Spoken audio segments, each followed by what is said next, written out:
नमस्कार। आज मैं आपके सामने लेकर आया हूं 100 साल निरोगी जीवन जीने का सुपर मंत्र। जी हाँ दोस्तों, हमने 35 साल के अंदर कुछ रिसर्च का कार्य किया है, अनुसंधान का कार्य किया है। और वो अनुसंधान का कार्य ऐसा है कि जिसके माध्यम से हम पेशेंट को पूछते नहीं है कि क्या तकलीफ है, हम उसको बताते हैं कि क्या तकलीफ है। तो ऐसी चिकित्सा पद्धति का नाम है जिन रिफ्लेक्सोलॉजी। उसके बारे में भी बताऊंगा, लेकिन उस चिकित्सा पद्धति से मैं अपने जीवन में लाखों लोगों को ठीक नहीं रख सकता हूं, लेकिन मैं एक ऐसे अभियान की शुरुआत की है। इस अभियान के माध्यम से हम करोड़ों लोगों को बीमार होने से बचा सकते हैं। तो क्यों नहीं हम इस प्रकार का प्रयास करना चाहिए। ऐसी सद्भावनाओं के साथ हमने शुरुआत किया। आज से 3 साल पहले ऐसे ही अभियान की शुरुआत की थी। एक ऐसे ही शिविर का आयोजन, वर्कशॉप का आयोजन किया था, जिसके अंदर हमने हेल्दी लाइफ स्टाइल के बारे में बात कही थी। और वो लाइफ स्टाइल के बारे में बात करने के बाद में वो समाज के हर वर्ग को बहुत अच्छा लगा। उसमें बदलाव आने के काफी परिणाम देखने को मिले। इस प्रकार की सेमिनारों की एक महत्वपूर्ण श्रृंखला को हमने संपूर्ण किया है। और वही सेमिनारों की श्रृंखला 1 जून से 21 जून तक पूरे देश के अंदर 4 राज्यों के अंदर हम घूमने वाले हैं और वो सेमिनारों की श्रृंखला चलने वाली है। तो आइए हम जानते हैं कि हेल्दी लाइफ किस प्रकार से हम जी सकते हैं, निरोगी जीवन किस प्रकार से जी सकते हैं। तो सबसे पहले मैं बात करना चाहूंगा कि जिन रिफ्लेक्सोलॉजी की बात करेंगे, क्योंकि आज जो हमने एक नया आविष्कार किया है, एक नई खोज की है, तो उस खोज को आपके सामने चंद शब्दों के माध्यम से रखना चाहूंगा। भारत देश, जिस देश की संस्कृति के अंदर अलग अलग प्रकार से हर क्षेत्र के अंदर अग्रणी था। भारत विश्व में सोने की चिड़िया कहा था। वो किस लिए कहा था? 3 क्षेत्रों के अंदर कोई भी देश अगर अग्रणी है तो वही देश सोने की चिड़िया कहा सकता था। तो वो नॉलेज, वो विज्ञान, वो साइंस हमारे पास में था, जिसके कारण पूरे विश्व के अंदर सिरमौर की तरह हमारा देश था। हमारे पास नॉलेज था, संगीत के अंदर हम माहिर थे, हमारे पास ऐसी विद्याएं थी, आकाशगामिनी विद्याएं थी, जिसके माध्यम से कुछ ही समय में हम सारी दूरी को तय कर पाते थे। हमारे पास में वो नॉलेज था जिसके माध्यम से आपने सुना है कि महाभारत के अंदर धृतराष्ट्र को पूरे युद्ध का सारा जो लाइव वर्णन जो है वो संजय सुना रहा था। क्या हमारे पास ऐसा सैटेलाइट पावरफुल सिस्टम था? आज का सिस्टम उसके सामने फेल है। आज अगर हमारे पास रिकॉर्डिंग नहीं है तो हम नहीं देख सकते हैं। आज अगर हमारे पास लाइव सिस्टम नहीं है तो हम उसको नहीं महसूस कर सकते। हमारे पास साधनों की आवश्यकता होती है। लेकिन प्राचीन काल में हमारे पास ऐसा विज्ञान था, ऐसा ज्ञान था कि जिसके माध्यम से हम विश्व की किसी भी घटना को एक यहाँ पर बैठे बैठे जान सकते थे, समझ सकते थे। उसके बाद जब हम बात करते हैं, गणित की बात करते हैं, ज्योतिष शास्त्र की बात करते हैं, या फिर हम बात करते हैं कि वास्तुशास्त्र की बात करते हैं, तो आज भी दांतों तले उंगली दबा देते हैं लोग उसे देख करके कि किस प्रकार से हजारों साल पहले जो वास्तु बनाई गई थी, आज भी वैसे ही जिंदा दिल वास्तु आपको देखने को मिलती है। यह है भारतीय लोगों की कला। जब हम बात करते हैं, हम चिकित्सा के क्षेत्र में कहीं भी कम नहीं थे। हमने देखा है कि आयुर्वेदा हजारों साल बना एक ऐसा ग्रंथ, जिस ग्रंथ के अंदर यह बताया गया है कि कौन से मौसम में क्या खाना चाहिए और कौन से मौसम में क्या नहीं खाना चाहिए। यहाँ तक कि सुबह कैसा खाना चाहिए, दोपहर का भोजन क्या होना चाहिए, शाम का भोजन क्या होना चाहिए। ये सारे बातों का वर्णन विश्व के एकमात्र अगर कोई ग्रंथ में है तो वो है आयुर्वेद के अंदर है, जहां पर कोई मशीन नहीं थी, लेकिन इस प्रकार का विज्ञान उनके यहाँ पास था, जिसके माध्यम से उन्होंने हमारे लिए हजारों साल तक जो ज्ञान का विशाल जो संग्रह आज भी हमारे पास उपलब्ध रहा हुआ है, जिसे हमें आत्मसात कर हम आज भी निरोगी जीवन जी सकते हैं। और सबसे बड़ी बात थी आयुर्वेद ग्रंथ की। तो उस ग्रंथ के अंदर यह बताया गया था कि नाड़ी देखकर, आपके शहर में एक वैद्यराज जी हुआ करते थे और वो आपकी नाड़ी देखकर आपको बताते थे कि आपको क्या तकलीफ थी। ऐसा गहरा विज्ञान उनके पास में था, यानी कि आपकी शरीर की हर छोटी सी छोटी धड़कन को, नब्ज को पहचानने की क्षमता उस ग्रंथ में रही थी। लेकिन आज वो नॉलेज सीमित हो गया है। लेकिन उस नॉलेज के बाद भी अगर कोई ऐसी सिस्टम है जो आपके शरीर के छोटे से छोटे सिग्नल्स को जान लेती है, तो वो है हमारी जिन रिफ्लेक्सोलॉजी रही है, जिसके बारे में हम जानेंगे। लेकिन आज मैं बताना चाहूंगा कि हम सर्जरी के अंदर भी सबसे अग्रणी थे। यहाँ पर हमने सुना है सुश्रुत के अंदर आपने गणपति का चित्र तो देखा ही है, जहां पर क्या किया गया है, एक हाथी का सिर, यानी कि एक इंसान के ऊपर ट्रांसप्लांट किया गया है। तो इस प्रकार का नॉलेज, इस प्रकार का विज्ञान इस देश में विद्यमान था, जिससे मुझे आज पे गर्व है। हम प्राचीन काल के अंदर जो विज्ञान था, उस विज्ञान पे भरोसा नहीं करते थे। हम विश्वास करते थे हमारी परंपराओं पर, हम विश्वास करते थे हमारे धर्म के ऊपर, हम श्रद्धा करते थे। और उसी कारण से जो भी विज्ञान, जो भी ज्ञान हमारे शरीर के लिए, हमारे परिवार के लिए, हमारे समाज के लिए हितकर होता था, तो उन्हें क्या किया जाता था, उन्हें परंपरा के साथ जोड़ दिया जाता था। उन्हीं कुछ परंपराओं की जब बात करते हैं तो मैं आपको याद दिलाना चाहूंगा कि प्राचीन काल के अंदर क्या किया जाता था। आपने देखा है, रामायण देखी आपने, महाभारत सीरियल्स देखे हैं, तो उसमें दिखाया था कि प्राचीन काल में जब बड़े बुजुर्ग हमारे घर के बाहर जाते थे तो क्या करते थे, उनके आने के बाद में पैरों को धोया जाता था। क्यों धोया जाता था, उसके पीछे कारण क्या था? कारण यही था कि पांव में रहे हुए प्रतिबिंब केंद्र दब जाते थे, उनकी थकान दूर हो जाती थी, और साथ ही साथ जो बाहर की नेगेटिव एनर्जी है वो हमारे घर में नहीं आती थी। उसके बाद हम देखते थे कि हमारे कुछ साल पूर्व जब हम पढ़ाई करते थे, कुछ चीज भूल जाते थे, तो हमारे अध्यापक वर्ग क्या करते थे, हमारे अध्यापक वर्ग हमें कहते थे कि जाओ कान पकड़ के खड़े हो जाओ और उठ बैठ लगाइए। ये क्या सिस्टम था? उस समय उस अध्यापक को नहीं मालूम था कि मैं उसको सिर्फ इतना मालूम था कि मैं उसको सजा दे रहा हूं, और उस स्टूडेंट को भी मालूम था, उस विद्यार्थी को यही मालूम था कि मुझे अध्यापक ने सजा दी है। लेकिन उसके रहस्यों को, उसके सीक्रेट को, उसके विज्ञान को हम नहीं जानते थे। लेकिन आज विज्ञान ने जब इस चीज को, इस सिस्टम को, इस प्रक्रिया को जब साइंटिफिक तरीके से देखा तो चौंक गए वो।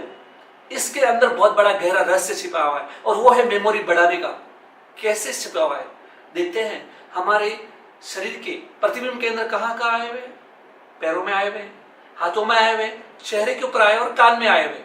कान, गर्भ में जैसे बच्चे की पोजीशन होती है, वही पोजीशन हमारे कान की रही हुई है। और कान के अंदर हमारा जो पोजीशन है, उसके अंदर जो नीचे का जो भाग है वो हमारा ब्रेन से संबंधित होता है। और जब हम इस प्रतिबिंब केंद्र को दबाते हैं तो हमारी मेमोरी बढ़ती है। लेकिन ऐसा क्यों किया जाता है? ऐसा करने के पीछे कारण क्या था कि हमारे शरीर में मैग्नेटिक पावरफुल सिस्टम रहा है। हमारा राइट साइड पॉजिटिव है, लेफ्ट साइड नेगेटिव है। जब हम पॉजिटिव को नेगेटिव की गिनती देते हैं और नेगेटिव को पॉजिटिव की गिनती देते हैं तो हमारे शरीर का बैलेंस बराबर होता है।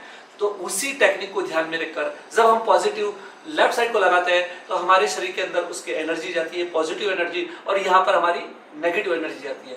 तो ये हुआ मैग्नेटिक फील्ड का बेनिफिट, ये हुआ दबाने का बेनिफिट। और जब हम खड़े होकर उठ बैठ करते हैं तो हमारे शरीर के अंदर जो ऊर्जा का प्रवाह करने वाली मेरिडियंस है उसको हम एक्टिवेट कर पाते हैं उस प्रक्रिया के माध्यम से। और इन तीनों चीजों का मिला जुला असर होती थी, वो हमारी प्रक्रिया जिसे हम आज तक जान नहीं पाए थे। लेकिन विदेशी लोगों ने इस सिस्टम को, इस प्रक्रिया को नाम दिया है सुपर ब्रेन योगा।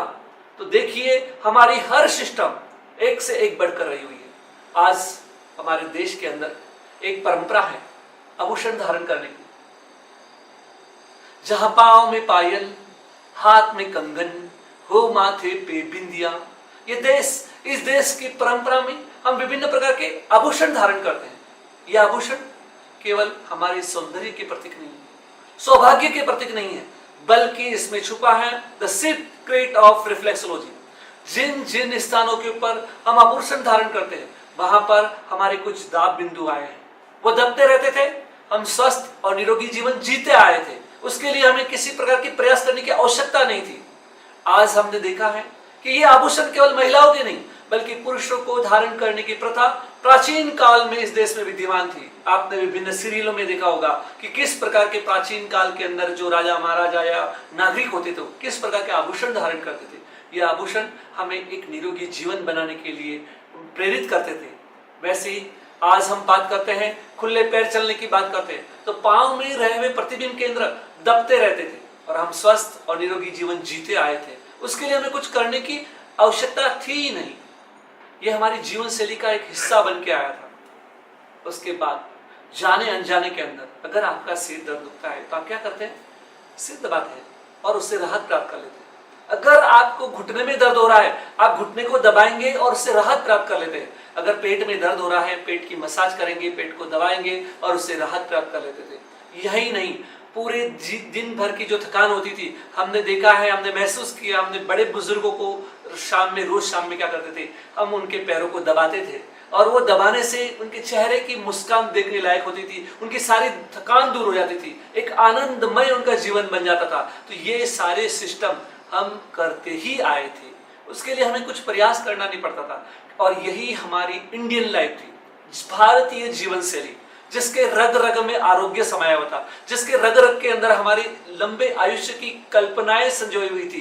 तो वो सारी चीजें हम करते आए थे, चाहे हम चलने के काम कर रहे हैं, फिरने का काम कर रहे हैं, घर का कार्य कर रहे हैं, कपड़े धोने की बात कर रहे हैं, हर कार्य हम हाथों के कार्य से करते थे। और वो सारी करने से हमारे जीवन के अंदर क्या है, किसी भी प्रकार की तकलीफें नहीं आती थी। यह थी भारतीय जीवन शैली। जब विदेशी लोग भारत ज्ञान का अर्जन करने के लिए आते थे, तो उन्होंने देखा कि भारत के लोग उष्ण कटिबंध देश में रहते हैं, लेकिन उनका आयुष्य लंबा क्यों है, वो निरोगी जीवन कैसे जी रहे हैं। इसके लिए उन्होंने क्या किया, यहाँ का ज्ञान तो लिया ही, साथ ही यहाँ पर रहने वाले लोगों की जीवन शैली के बारे में जाना, समझा और अपने देश में लेकर गए। और उन्होंने ऐसे ही अनेक जितने भी परंपराएं हमारे थी, जितने भी हमारे कार्य अपने थे, उन कार्यों के ऊपर अनुसंधान का कार्य किया। और उस अनुसंधान के कार्य को करने के बाद में उसे 2 चिकित्सा पद्धति के रूप में लोगों के सामने रखा। वो चिकित्सा पद्धति थी एक्यूप्रेशर और एक्यूपंक्चर। एक्यूप्रेशर विशिष्ट प्रकार से दबाव देकर इलाज करने की जो पद्धति है, उसे एक्यूप्रेशर कहा गया। और जिस पद्धति के अंदर नीडल्स का प्रयोग किया जाता था कि हमारे शरीर के अंदर अलग अलग प्रकार की जो ऊर्जा रही हुई है, उसके अंदर उस ऊर्जा को कम या ज्यादा करना है, उसको संतुलित करने के लिए नीडल का प्रयोग किया गया, उसे एक्यूपंक्चर कहा गया। अब एक्यूपंक्चर और एक्यूप्रेशर तो हो गई बात, लेकिन एक्यूप्रेशर में भी 15 अलग अलग थेरेपीज रही हुई है। कौन कौन सी थेरेपी है, चाहे वो सियासो थेरेपी हो सकती है, सुजोग थेरेपी हो सकती है, एक्यूप्रेशर हो सकता है, मेरिडियन थेरेपी हो सकती है, जोन थेरेपी हो सकती है, मसाज थेरेपी हो सकती है, कपिंग थेरेपी हो सकती है, हीलिंग थेरेपी हो सकती है। तो बहुत सारी चिकित्सा पद्धतियां हैं, लेकिन उन सारी चिकित्सा पद्धतियों में भी एक और चिकित्सा पद्धति का नाम जुड़ गया है 2011 के अंदर। 2011 ये वो साल था जिस साल हमने एक अभियान की शुरुआत की थी कि प्रतिबिंब केंद्रों की रिसर्च का, अनुसंधान का कार्य 2000 से लेकर 2011 तक एक अभियान की शुरुआत की थी कि जिसके अंदर हम पाव की जो प्रतिबिंब केंद्र हैं उसका एक्यूरेट पता लगाने का हमने अभ्यास किया। और उस प्रयास को पूर्णाहुति के रूप में 2011 के अंदर एक नाम दिया गया था, जैन रिफ्लेक्सोलॉजी के रूप में लोगों के सामने रखा गया। लेकिन कुछ दिन बाद उस चिकित्सा पद्धति का हमने नामकरण बदल दिया, उसका नाम रखा JIN reflexology. J for justified, I for integrated और एन फॉर नेचुरल। ऐसी जिन रिफ्लेक्सोलॉजी चिकित्सा पद्धति लोगों के सामने रखी। और वो चिकित्सा पद्धति आज सारे विश्व की सर्वश्रेष्ठ चिकित्सा पद्धति है। क्यों है, मैं कह रहा हूं इसलिए नहीं, वैसा देखा जाए तो हर चिकित्सक अपनी चिकित्सा पद्धति को सर्वश्रेष्ठ कहता है। आप आयुर्वेद वाले के पास जाएंगे, वो अपनी थेरेपी को सर्वश्रेष्ठ कहेगा। होम्योपैथिक वाले के पास जाएंगे, उसको सर्वश्रेष्ठ कहेगा। अगर वो चिकित्सक सुजोग थेरेपी के पास जाएगा तो वो कहेगा नहीं, मेरी थेरेपी अच्छी है। लेकिन उलझन में रहता है हर वो व्यक्ति जो बीमार से ग्रसित है। वो परेशान रहता है कि कौन सी चिकित्सा पद्धति को अपनाऊं और कौन सी चिकित्सा पद्धति को छोड़ूं। उस उलझन को दूर करने के लिए हमारे प्राचीन कालीन विद्वानों ने हमारे सामने 5 हेल्थ केयर पॉलिसीज बताई हुई है, जिसका तुलनात्मक अध्ययन करके आप पता लगा सकते हैं कि विश्व की सबसे श्रेष्ठ चिकित्सा पद्धति कौन सी रही हुई है। तो वह चिकित्सा पद्धति पता लगाने के लिए हमारे पास 5 बातें रही हुई है, 5 हेल्थ केयर पॉलिसीज, 5 स्वास्थ्य नीतियां रही हुई है, जिसके अंदर सबसे पहली बात है प्रिवेंटिव ऑफ द एलिमेंट्स, यानी कि जो बीमारी की रोकथाम करने में सहायक होनी चाहिए। दूसरी बात है कि परफेक्ट डायग्नोसिस, अगर हमारे गलत खान पान से, गलत जीवन शैली से कोई बीमारी शरीर में आ गई है, उसका पता लगना चाहिए। अगर उस बीमारी का पता नहीं लगेगा तो आप इलाज संभव हो ही नहीं सकता है। उसके बाद तीसरी बात बताई गई है कि बीमारी का इलाज भी शीघ्र होना चाहिए। ऐसा नहीं है अगर आपने पानी पिया और प्यास न बुझे, खाना खाया भूख न मिटे, ऐसा कोई मतलब नहीं है। वैसे ही अगर हम चिकित्सा पद्धति को अपना रहे हैं तो उस चिकित्सा पद्धति से हमारा इलाज भी शीघ्र होना चाहिए। और चौथी बात है कि ये जब करते हुए हमें किसी भी प्रकार का साइड इफेक्ट नहीं होना चाहिए। नहीं तो क्या होगा, आप एक बीमारी को ठीक करेंगे और दूसरी 2 बीमारी आपके शरीर में अगर उत्पन्न हो रही है तो ऐसी चिकित्सा पद्धति काम की नहीं है। और 5वीं बात बताई है इको फ्रेंडली और पूर्णतः प्राकृतिक होनी चाहिए, उसमें किसी भी प्रकार का नॉन एक्सपेंसिव होनी चाहिए कि ज्यादा खर्चीली भी नहीं होनी चाहिए। तो ये 5 बातों के ऊपर तुलनात्मक अध्ययन करने के बाद आप पाएंगे, मुझे करने की आवश्यकता नहीं, आप भी अब तुलनात्मक दृष्टिकोण से 5 बातों के ऊपर विश्व की किसी भी चिकित्सा पद्धति को तुलनात्मक कर लेना, तो आप पाएंगे कि जिन रिफ्लेक्सोलॉजी चिकित्सा पद्धति भारत की नहीं पूरे विश्व की सर्वश्रेष्ठ चिकित्सा पद्धति रही है। आज हमारे पास में 200 से ज्यादा चिकित्सा पद्धतियां हैं, लेकिन उन चिकित्सा पद्धतियों की क्या विशेषता रही हुई है, मैं आपको बताना चाहूंगा कि इस 5 बातों के ऊपर तुलनात्मक करने के लिए मेरे पास समय नहीं है, उसके लिए अलग से वीडियो आप जरूर देखिएगा। लेकिन अभी मैं आपको केवल एक बात जरूर बताना चाहूंगा, इस चिकित्सा पद्धति की जो प्रमुख विशेषता रही हुई है उस विशेषता की ओर आपका ध्यान आकर्षित करना चाहूंगा। अमेजिंग फीचर ऑफ जिन reflexology, this is a perfect diagnosis की बात करते हैं। आज विश्व में 200 से ज्यादा चिकित्सा पद्धतियां हैं जिससे इलाज हो रहा है और सक्षम भी है, उसमें कोई दो राय नहीं है, लोगों को फायदा हो रहा है। अब योगा की बात कर लीजिए, योगा के माध्यम से आज लाखों लोग निरोगी जीवन जी रहे हैं, बहुत अच्छी पद्धति रही हुई है। उसके बाद जब हम बात करते हैं साउंड थेरेपी की बात करते हैं, कलर थेरेपी की बात करते हैं या फिर अरोमा थेरेपी की बात करते हैं, तो ये सब चिकित्सा पद्धतियां जो रही हुई है व्यक्ति को निरोगी बनाए रखने के लिए बहुत महत्वपूर्ण भूमिका निभा रही है। चाहे हाइड्रोथेरेपी की बात करें या सूर्य किरण चिकित्सा की बात करते हैं या मड थेरेपी की बात करते हैं, तो इन सब से व्यक्ति को निरोगी बन पा रहा है, फायदा ले रहा है। जब हम टच थेरेपी की बात करते हैं उससे भी इलाज हो रहा है बिना टच किए, यानी आपको टच करने की भी आवश्यकता नहीं है, यानी कि रेकी के माध्यम से, प्राणिक हीलिंग के माध्यम से, टेलीथेरेपी के माध्यम से भी इलाज संभव है।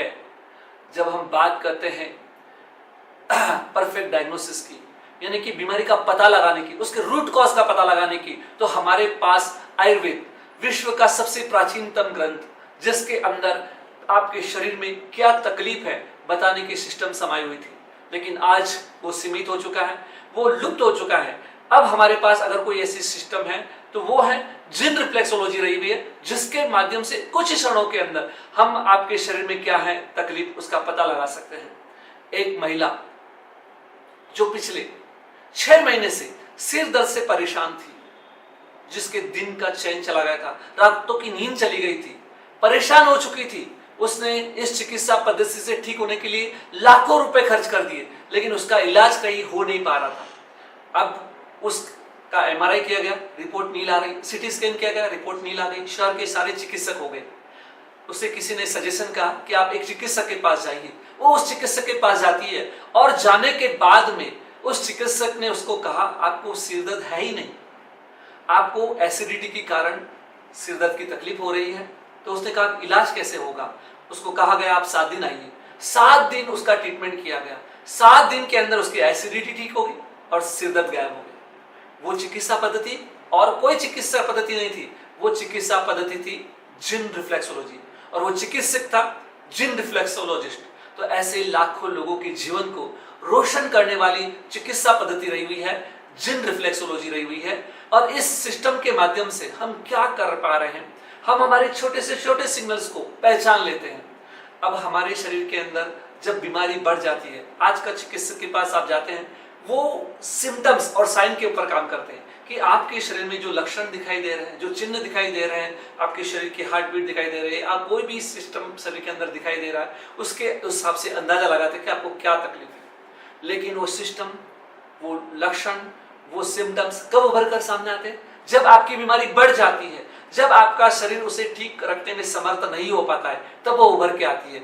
लेकिन जिन रिफ्लेक्सोलॉजी उस सिस्टम को उस समय पहचान लेता है जब आपके शरीर के अंदर बीमारी तैयार हो रही होती है, तो उस सिग्नल्स को पहचान कर हम उसका इलाज उस समय कर लेते हैं, तो हम भयंकर से भयंकर बीमारी को बच जाते हैं। और साथ ही साथ जो शरीर में हमारी बीमारी आ रही है उसका हम तुरंत निदान कर लेते हैं। ऐसा ही अर्ली एंड करेक्ट डायग्नोसिस हम इस चिकित्सा पद्धति के माध्यम से कर पा रहे हैं। ये डायग्नोसिस सिस्टम हम केवल कहने के लिए नहीं कर रहे, आज पूरे वर्ल्ड के अंदर जितना मेडिकल सिस्टम के अंदर डाटा कलेक्शन का काम किया गया है, यानी कि हमने देखा है कि नर्सिंग के 5 जो पिलर्स रहे हैं, उस पिलर के समकक्ष हम चिकित्सा पद्धति को कार्य कर रहे हैं। आज हम डाटा कलेक्शन कर रहे हैं, यानी कि नॉन मेडिसिन थेरेपी के अंदर आज तक इतना बड़ा डाटा कलेक्शन कहीं नहीं किया गया, वो कार्य हमने किया है। उसके लिए लाखों रुपए की टेक्नोलॉजी यूज की है। डिजिटल युग के अंदर हम काम कर रहे हैं, तो उसका पूरा बेनिफिट हमने लिया है। उसके लिए हमने एक सॉफ्टवेयर बनाया हुआ है, जिन रिफ्लेक्सोलॉजी ऐप डेवलप किया है, जिसके अंदर पूरे वर्ल्ड में किसी ने भी ये थेरेपी की है उसका डाटा हमारे सर्वर में आ जाता है। ये हमारे लिए बहुत बड़ी बात होती है। उस व्यक्ति को 2 महीने पहले या 4 महीने पहले में क्या तकलीफ थी, आज क्या तकलीफ है, ये सारा एनालिसिस रिपोर्ट हमारे पास उपलब्ध होती है। ये काम हमने इस पद्धति के माध्यम से किया है। जब आप 20,000 लोगों का डाटा एनालिसिस रिपोर्ट देखेंगे, आप चौंक जाएंगे कि किस प्रकार से हम काम कर रहे हैं। एक चिकित्सक, एक पेशेंट जब उसके पॉइंट करते हैं तो उसको एक सवाल पूछा जाता है कि जो भी मैंने आपकी प्रॉब्लम्स बताई है, क्या वो आपकी प्रॉब्लम से मैच हुई है? तो उसमें 79% लोगों ने लिखा आपने जो भी बताया है वो एकदम सही है, सारे पॉइंट मैच हो गए। आप कोई उसके बाद तीसरा क्वेश्चन पूछते हैं कि ऐसी कौन सी प्रॉब्लम है जो मेरे बताने में नहीं आई है और आपको है?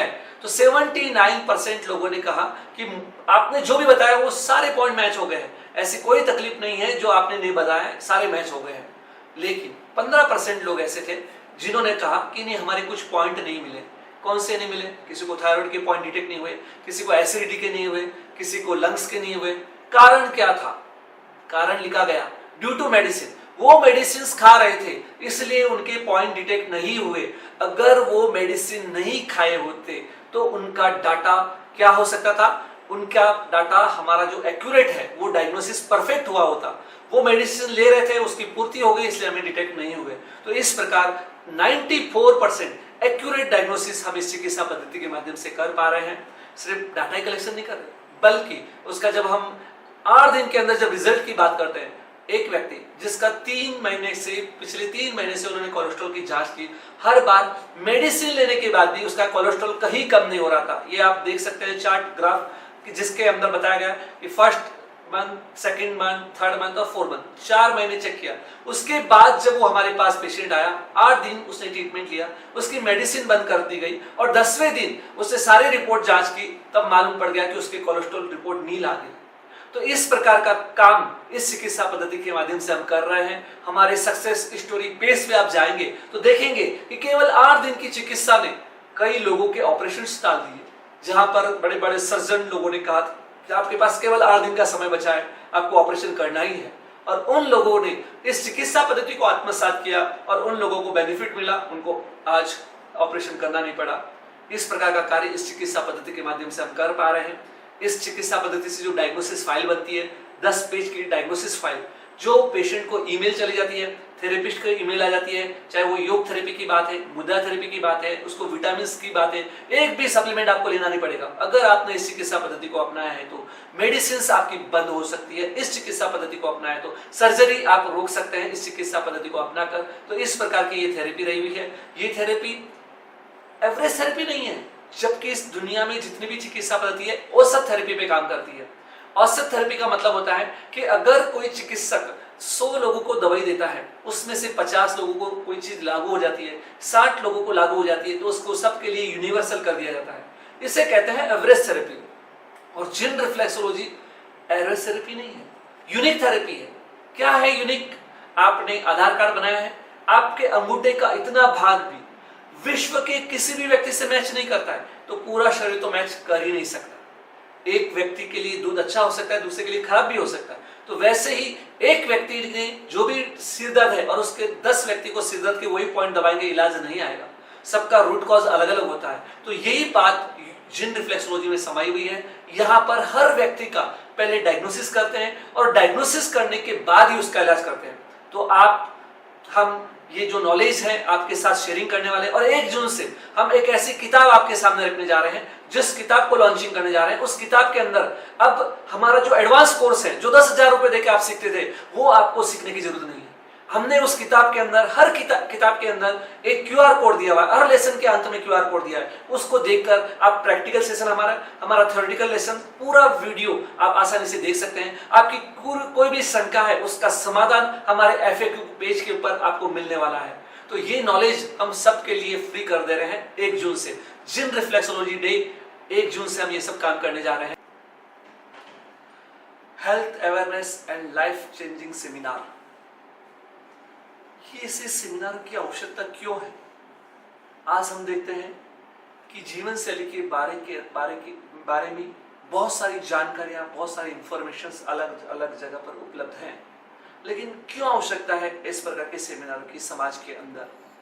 आपने देखा है प्रधानमंत्री नरेंद्र मोदी जी ने एक अभियान की शुरुआत की थी। क्या था वो अभियान? वह अभियान था स्वच्छ भारत अभियान। एक ऐसा अभियान जिस अभियान के बारे में एक छोटे से बच्चे को भी जानकारी है कि हमें स्वच्छ रहना चाहिए, साफ सुथरा रहना चाहिए, और हर व्यक्ति को मालूम था। फिर भी उस अभियान के लिए लाखों रुपए खर्च किए गए, करोड़ों रुपए खर्च किए गए उस अभियान के प्रचार प्रसार के लिए, स्वच्छ भारत अभियान के लिए। तो उसी प्रकार से लेकिन उसका अभियान का आउटपुट नजर आने लगा है। आज सब जगह हम जहां पर भी जाते हैं स्वच्छता दिखने को मिलती है। तो उसी प्रकार से एक ऐसे अभियान की, स्वच्छ भारत अभियान की भी आवश्यकता है। आज पूरे देश के अंदर हम देखते हैं अलग अलग प्रकार से लोग काम कर रहे हैं, लेकिन इस प्रकार के अभियान कहीं पर भी नहीं चलाया गया। तो उसी बात को ध्यान में रखते हमने आज से 3 साल पहले ऐसे इस अभियान की शुरुआत की थी, और उस अभियान के माध्यम से हजारों लोगों को अवेयरनेस क्रिएट करने का, जन जागृति करने का कार्य हमने प्रारंभ किया था। और इस अभियान की प्रशंसक हमने देखा है कि नेशनल इंस्टीट्यूट ऑफ नेचुरोपैथी, जो हमारा देश का सबसे बड़ा इंस्टीट्यूट है प्राकृतिक चिकित्सा का, वहाँ के डायरेक्टर मैडम, उन्होंने भी, सत्य लक्ष्मी जो है, उन्होंने भी इस कार्य की प्रशंसा की। उन्होंने कहा इस प्रकार का अभियान अभी तक किसी ने नहीं किया है, और आप जो कार्य कर रहे हैं वो बहुत अनुकरणीय है, अभिनंदनीय है। इस प्रकार के वाक्य उन्होंने कहे थे। तो हम ऐसे ही कार्यक्रम की आज शुरुआत करते जा रहे हैं। तो सबसे पहले हम बात करते हैं कि बीमारी आने के कारण क्या रहे हुए हैं। बीमारी आने के 4 प्रमुख कारण हैं, और वो कारण क्या रहे हुए हैं? इग्नोरेंस, अज्ञानता, लाइफ अगेंस्ट नेचर, प्रकृति के विमुख जीवन शैली, प्रदूषण, और चौथा है वायरल इन्फेक्शंस। दुनिया में जितनी भी तकलीफें हो रही हैं, बीमारियां हो रही हैं, उन 4 कारणों के अंदर समाई हुई है। यानी कि अज्ञानता के कारण बीमारी आ रही है 50%, उसके बाद लाइफ स्टाइल यानी कि जीवन शैली और तनाव के कारण आ रही है, और तीसरा है प्रदूषण, और चौथा है वायरल इन्फेक्शन। इन 4 कारणों से बीमारियां हमारे शरीर में आ रही हैं। तो सबसे पहली बात हम करते हैं, अज्ञानता की बात करते हैं। क्या है अज्ञानता? आज के इस युग के अंदर हम नेटवर्क के युग में जी रहे हैं। विश्व में क्या हो रहा है उसकी खबर आपके पास है, लेकिन आपके शरीर में क्या हो रहा है इसके बारे में जानकारी आपके पास नहीं है। और यही हमारी अज्ञानता रही हुई है कि हमारी जीवन शैली कैसी हो, हम कैसे खान पान हो। अगर ये जानकारी आपको हो जाए तो आप बहुत सारी बीमारी से बच सकते हैं। तो आज के इस सेशन में हम उस अज्ञानता को दूर करने का प्रयास करेंगे। उसके बाद लाइफ स्टाइल के बारे में हम बात करने वाले हैं कि कैसी हमारी जीवन शैली होनी चाहिए जिससे हम बच सकते हैं। आज हम देखते हैं सृष्टि के अंदर 99% पशु पक्षी रहते हैं, और मानव का परसेंट केवल 0.01% है। लेकिन सुख सुविधाओं के हिसाब से देखते हैं तो हमारे पास सुख सुविधाओं के 100% साधन है। फिर भी आज बीमारियों का जब ग्राफ निकाला जाएगा तो सबसे ज्यादा परेशान, सबसे ज्यादा अशांत, सबसे ज्यादा बेबस, सबसे ज्यादा लाचार मनुष्य ही देखने को मिलता है। उसका कारण है कि प्रकृति के विमुख जीवन शैली। तो अब हम बात करते हैं कि ये 2 जो कारण हैं, इन 2 कारणों को हम दूर कर सकते हैं और हम स्वस्थ जीवन जी सकते हैं। और तीसरी बात है पॉल्यूशन, और चौथी है वायरल इन्फेक्शन। ये 2 जो कारण रहे हैं इनको हम कम नहीं कर सकते हैं, लेकिन ये कारण के माध्यम से भी हम बीमार नहीं पड़ सकते हैं। क्यों नहीं पड़ेंगे? अगर हमने हमारा इम्यूनिटी सिस्टम स्ट्रॉन्ग कर लिया तो दुनिया का कोई भी बैक्टीरियाज आ जाए फिर भी आपको कोई तकलीफ नहीं होगी। आप उन सभी प्रकार की बीमारियों से लड़ने की क्षमता आप में समा सकती है। तो वो कब हो सकता है? ये जो लाइफ स्टाइल अगर आप फॉलो करेंगे तो आपकी रोग प्रतिरोधक क्षमता भी बढ़ेगी और आप बीमारी आने के 4 कारणों को दूर करने में सक्षम बन सकते हैं। तो आप देखा होगा कि भविष्य में आने वाली कैसी भी बीमारी हो, छोटी से छोटी बीमारी और बड़ी से बड़ी बीमारी, जिसका कारण होता है जीवन शैली, अगर हम इलनेस से विलनेस की ओर हमारी यात्रा बढ़ेगी तो हम स्वस्थ जीवन जी पाएंगे। हमने देखा है कि आज पूरे विश्व के अंदर रिसर्च हो रहे हैं। तो एक रिसर्च इस प्रकार का हुआ है कि सबसे ज्यादा आयुष्य किन लोगों का है, किन नागरिकों का है। तो उसमें बताया गया है कि जापान विश्व का एकमात्र ऐसा देश है जहां के नागरिकों का जीवन औसत आयु जो है 85 प्लस है, यानी कि 85 साल से ज्यादा वो जीवित रहते हैं। और निरोगी जीवन जी रहे हैं, सबसे बड़ी बात है। और भारत के लोगों का जो आयुष्य है वो 67% रहा हुआ है, और वो भी बहुत सारी बीमारियों के कारण, तनाव के कारण लंबा आयुष्य नहीं हो रहा है। तो अब हमें ये जो देखना है कि विश्व के अंदर जापान एक ऐसा देश है जहाँ की लाइफ स्टाइल जो है सक्सेसफुल है, सबसे अच्छी लाइफ स्टाइल है, और उसके कारण वो ज्यादा दिन जीवित रहता है। आज आप पेपरों के अंदर भी पढ़ते हैं कि बहुत सारे लोग जो 110 साल जिए होंगे, 130 साल जिए होंगे, उनका इंटरव्यू छपता है। तो आपने देखा, एक बात नोट करना कि उनके जीवन में किसी ने भी ऐसा नहीं बताया कि हम दवाइयों के भरोसे इतने साल जिए हैं, चाहे वो मेडिसिन किसी भी प्रकार की हो, लेकिन जिन्होंने भी हेल्दी लाइफ को अपनाया है, खान पान को अपनाया है, वही 110 साल या 130 साल भी जी पाया है। तो हमें जो हमारा जो उद्देश्य है उस उद्देश्य को प्राप्त करना है, तो इस प्रकार का कार्य करना पड़ेगा। अब हम बात करते हैं कि पूरे देश के अंदर सबसे ज्यादा मरने वाली संख्या 61% मृत्यु जिस बीमारियों के कारण हो रही है, उस बीमारियों को ठीक होने के लिए, जन जागृति करने के लिए आज तक कोई भी पूरे देश में अभियान नहीं चलाया गया। कोरोना जैसी बीमारी, आपने देखा होगा कोरोना के अंदर किस प्रकार से प्रचार प्रसार किया गया था। ऐसा भयंकर प्रचार हुआ, लाखों ने करोड़ों अरबों रुपए खर्च किए गए उसके प्रचार प्रसार के लिए, अवेयरनेस के लिए, और उससे मरने वालों की संख्या केवल 4% थी। लेकिन ऐसी भयंकर बीमारियां इस देश में हैं जिससे 61% लोग मर रहे हैं, और उससे बचाव के लिए आज तक पूरे विश्व में, पूरे भारत में ऐसा कोई अभियान नहीं चलाया गया। लेकिन हमने उस अभियान की शुरुआत की है। अब कौन सी बीमारियां हैं?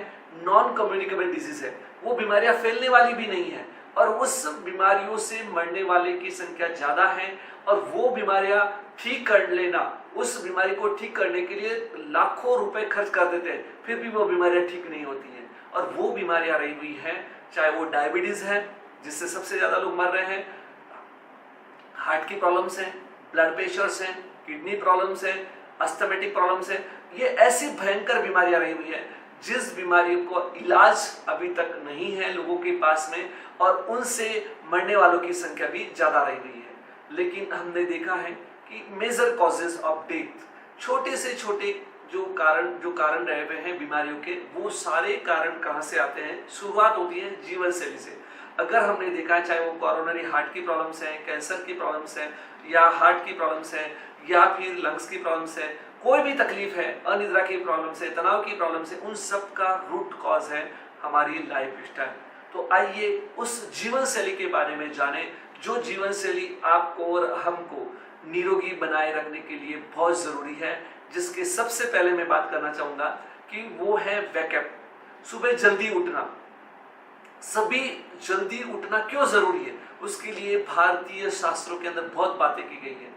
ब्रह्म मुहूर्त में उठना वो सबके लिए बहुत जरूरी है, उसके बारे में बहुत कुछ कहा गया है। लेकिन मैं आपको केवल 2 बात बताना चाहूंगा कि क्यों उठना जरूरी है। सबसे पहली बात है कि सुबह का समय जो रहता है, उस समय में पूरे सृष्टि के अंदर ऑक्सीजन की मात्रा सबसे ज्यादा रहती है।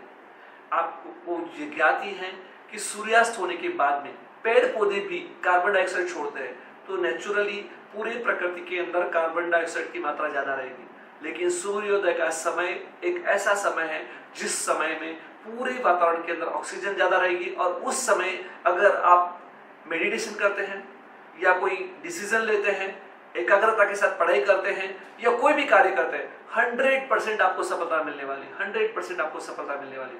और जो भी लोग जिन्होंने भी अपने जीवन में बड़े से बड़ा अचीवमेंट प्राप्त किया है, उन लोगों की जीवनी अगर आप पढ़ेंगे तो आपको मालूम होगा कि सुबह सुबह जल्दी उठकर ही उन्होंने अपने सपनों को साकार किया है। तो हमें भी क्या करना है? सुबह जल्दी उठना जरूरी है। दूसरी बात है, सुबह उठने के बाद आप अपने मल का विसर्जन कर देते हैं। अगर वही मल इस हॉल के अंदर एक कॉर्नर के अंदर पड़ा हुआ है, उसकी स्मेल को, उसकी गंदगी को पूरे हॉल के अंदर पहुंचने में कितना समय लगेगा? 1 मिनट भी नहीं लगेगा। यानी कि सारी गंदगी हो जाएगी और आप 1 मिनट भी वहां पर बैठ नहीं सकेंगे, हॉल छोड़ के बाहर जाना पड़ेगा। तो वही मल अगर आपके पेट में आधा घंटे तक पड़े रहेगा, 1 घंटे तक पड़े रहेगा, 3 घंटे तक पड़े रहेगा, तो क्या होने वाला है? आपके शरीर में गंदगी बढ़ने वाली है, आपके शरीर में बैड बैक्टीरिया का परसेंटेज बढ़ने वाला है। और यही कारण है कि आज अपना इतना अच्छा भोजन खाने के बाद भी कोई आपको कहता है कि आपके विटामिन कम है, कोई आपको कहता है कि B12 कम हो रहा है। क्या कारण है? कारण यही है कि आप जो भी खा रहे हैं वो सारा पोषक तत्व हमारे बैड बैक्टीरिया जो हमारे शरीर में बन रहे हैं वो ग्रहण कर लेते हैं और आपका डाइजेशन खराब हो जाता है और आप कुछ भी खा रहे हैं आपको एनर्जी नहीं मिलती है। अगर आपने इन नियमों का पालन कर लेते हैं तो निश्चित तौर पर मैं कह सकता हूं कि आपका 7 डेज के अंदर एनर्जी लेवल बढ़ जाएगा। आप जो भी कार्य कर रहे हैं उस कार्य के अंदर 100% सफलता मिल जाएगी। तो इसलिए हमें सुबह सबसे पहले सुबह उठना बहुत जरूरी है। अब हम दूसरी बात करते हैं एक्सरसाइज की।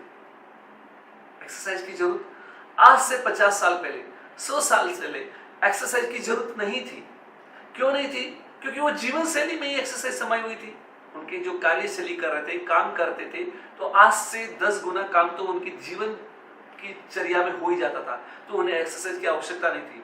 लेकिन आज के इस भाग दौड़ भरी जिंदगी के अंदर, मशीनी लाइफ के अंदर एक्सरसाइज बहुत जरूरी है। अगर आपने एक्सरसाइज नहीं किया तो 100% आप हर साल 1% यानी कि आपका जो जन्म से लेकर 21 साल तक हर वर्ष आप ग्रोथ होती रहती है और 21 साल के बाद में आपके शरीर का 1% लॉस होते रहता है, हानि होती रहती है। और ये हानि को अगर रोकना चाहते हैं तो आपको एक्सरसाइज करना बहुत जरूरी है। प्रतिदिन की 1 घंटे की एक्सरसाइज आपको जीवन दान दे सकती है, आपके एनर्जी, आपके शरीर के स्फूर्ति लेवल को बढ़ा सकती है। देखिए, आप जो भी खा रहे हैं, क्या खा रहे हैं वो महत्व का नहीं है, लेकिन क्या पचा रहे हैं उसका महत्व ज्यादा रहता है। तो इसीलिए जो भी आप खा रहे हैं उस खाने के बाद में वो रस के रूप में परिवर्तित हो जाता है। रस को हम दूध की तुलना दे सकते हैं। आपके घर में दूध रखा हुआ है, वो दूध कितने घंटे तक टिक सकता है?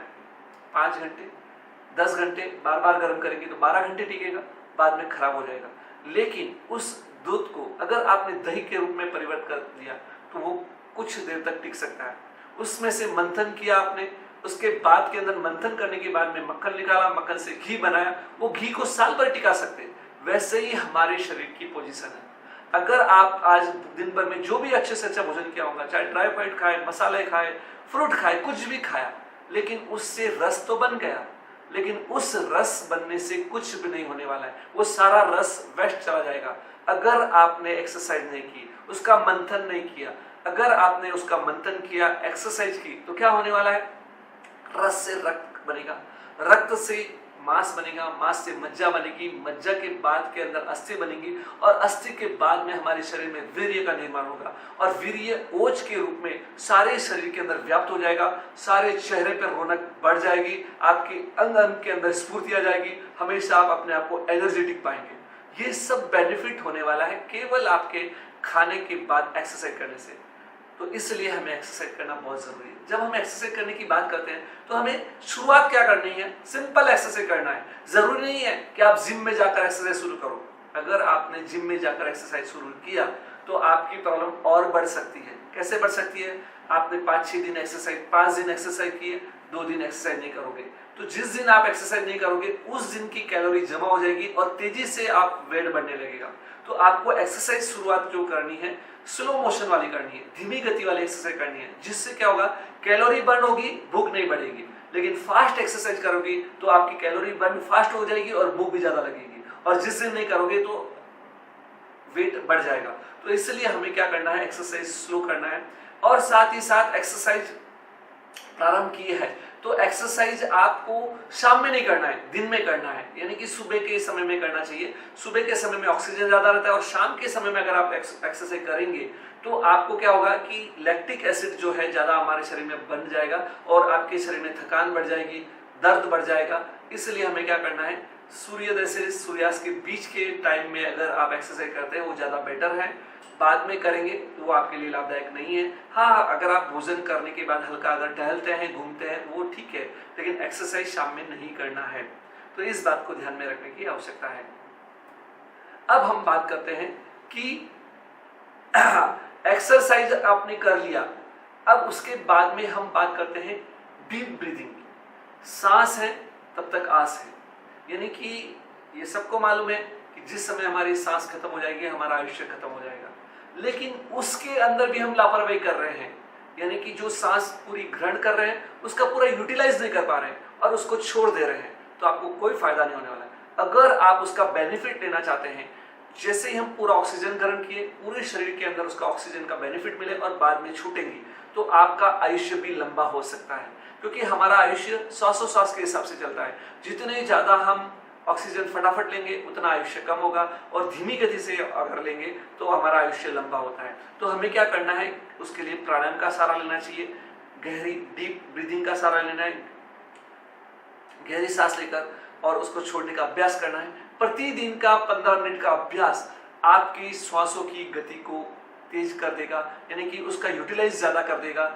जैसे अगर 1 मिनट में 18 बार श्वास ले रहे हैं, लेकिन अभ्यास करते करते आप 12 बार श्वास तक आ सकते हैं और उसका बेनिफिट ले सकते हैं। और इस श्वास लेने में भी एक बात ध्यान रखना है कि आप जो श्वास ले रहे हैं वो नाक के माध्यम से लेना है। बहुत सारे लोग मुंह से श्वास लेते हैं, तो उससे क्या प्रॉब्लम हो सकती है कि नाक के अंदर क्या है, रोमकूप है, बाल रहे हुए हैं और नमी रही हुई है। तो उसके कारण क्या होता है कि डस्ट है, बैक्टीरिया है, वो रुक जाएंगे।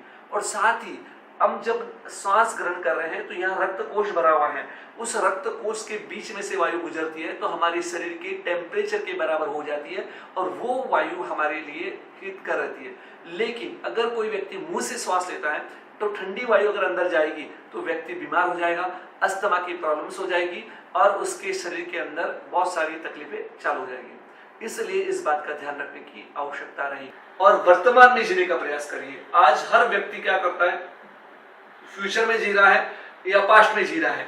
अभी आप देखते हैं, अभी यहाँ पर हॉल में जितने भी लोग बैठे हैं, आप सोचिए, विचार कीजिए कि आप कहाँ हैं। आप वहां जहां हैं लेकिन यहाँ नहीं है।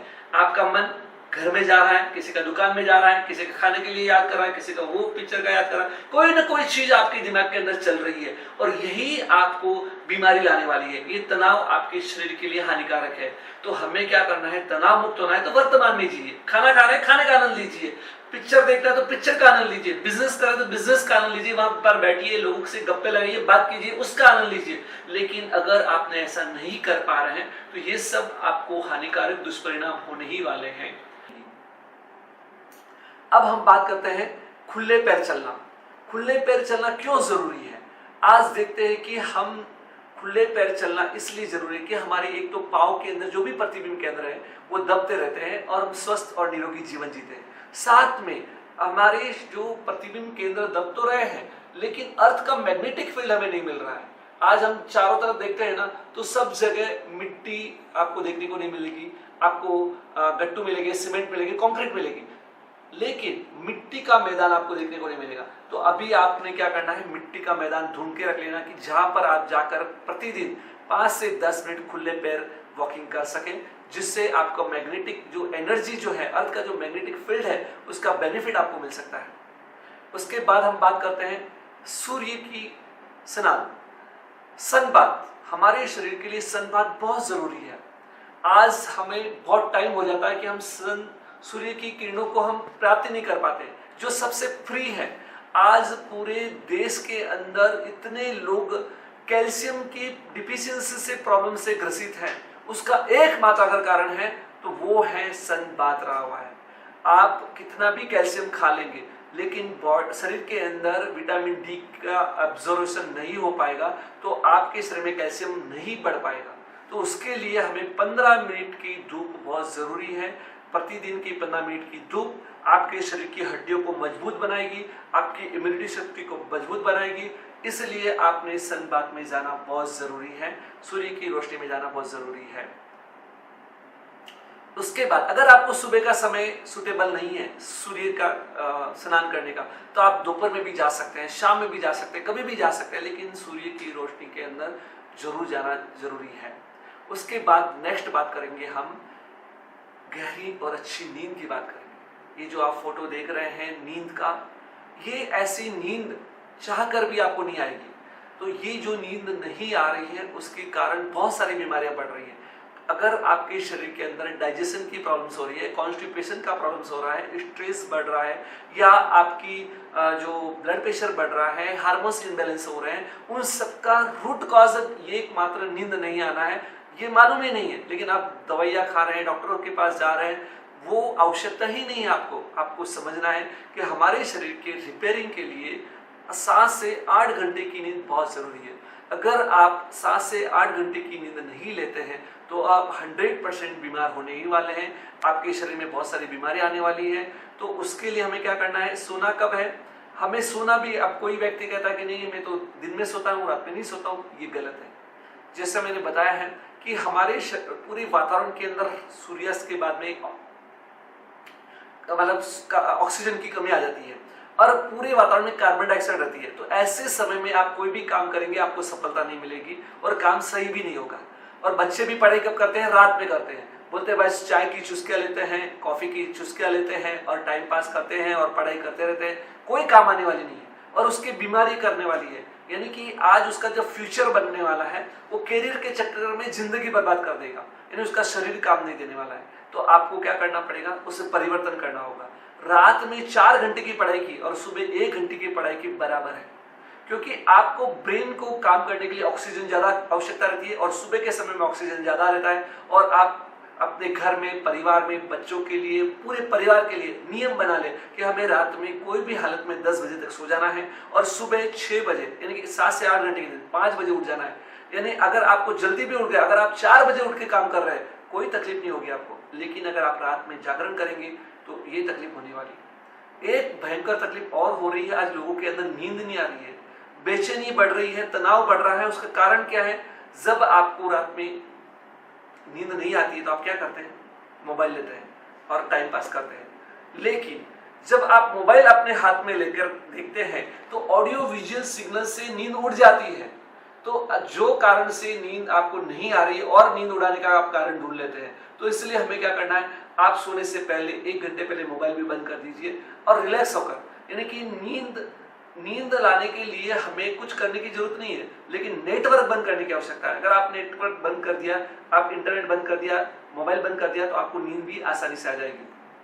अगर बार बार अगर आपने नींद के सिग्नल्स को इग्नोर किया, जैसे नींद आ रही है आपने नींद नहीं लेंगे तो आपको चाह करके भी नींद बाद में नहीं आएगी। अगर आपकी नींद की गोलियां भी लेंगे तो आपको नींद नहीं आने वाली है। तो हमारे शरीर में आने वाले जितने भी सिग्नल्स है उस सिग्नल्स को पहचानिए, रोकिए मत। अगर आपको यूरिन का सिग्नल्स आ रहा है, यूरिन जाके आइए, उसको रोकिए मत। भोजन लगी, भूख लगी, खाइए, लेकिन उसको रोकिए मत। तो प्यास लगी है उसको मत रोकिए, वैसे ही हमारी नींद के सिग्नल को मत रोकिए।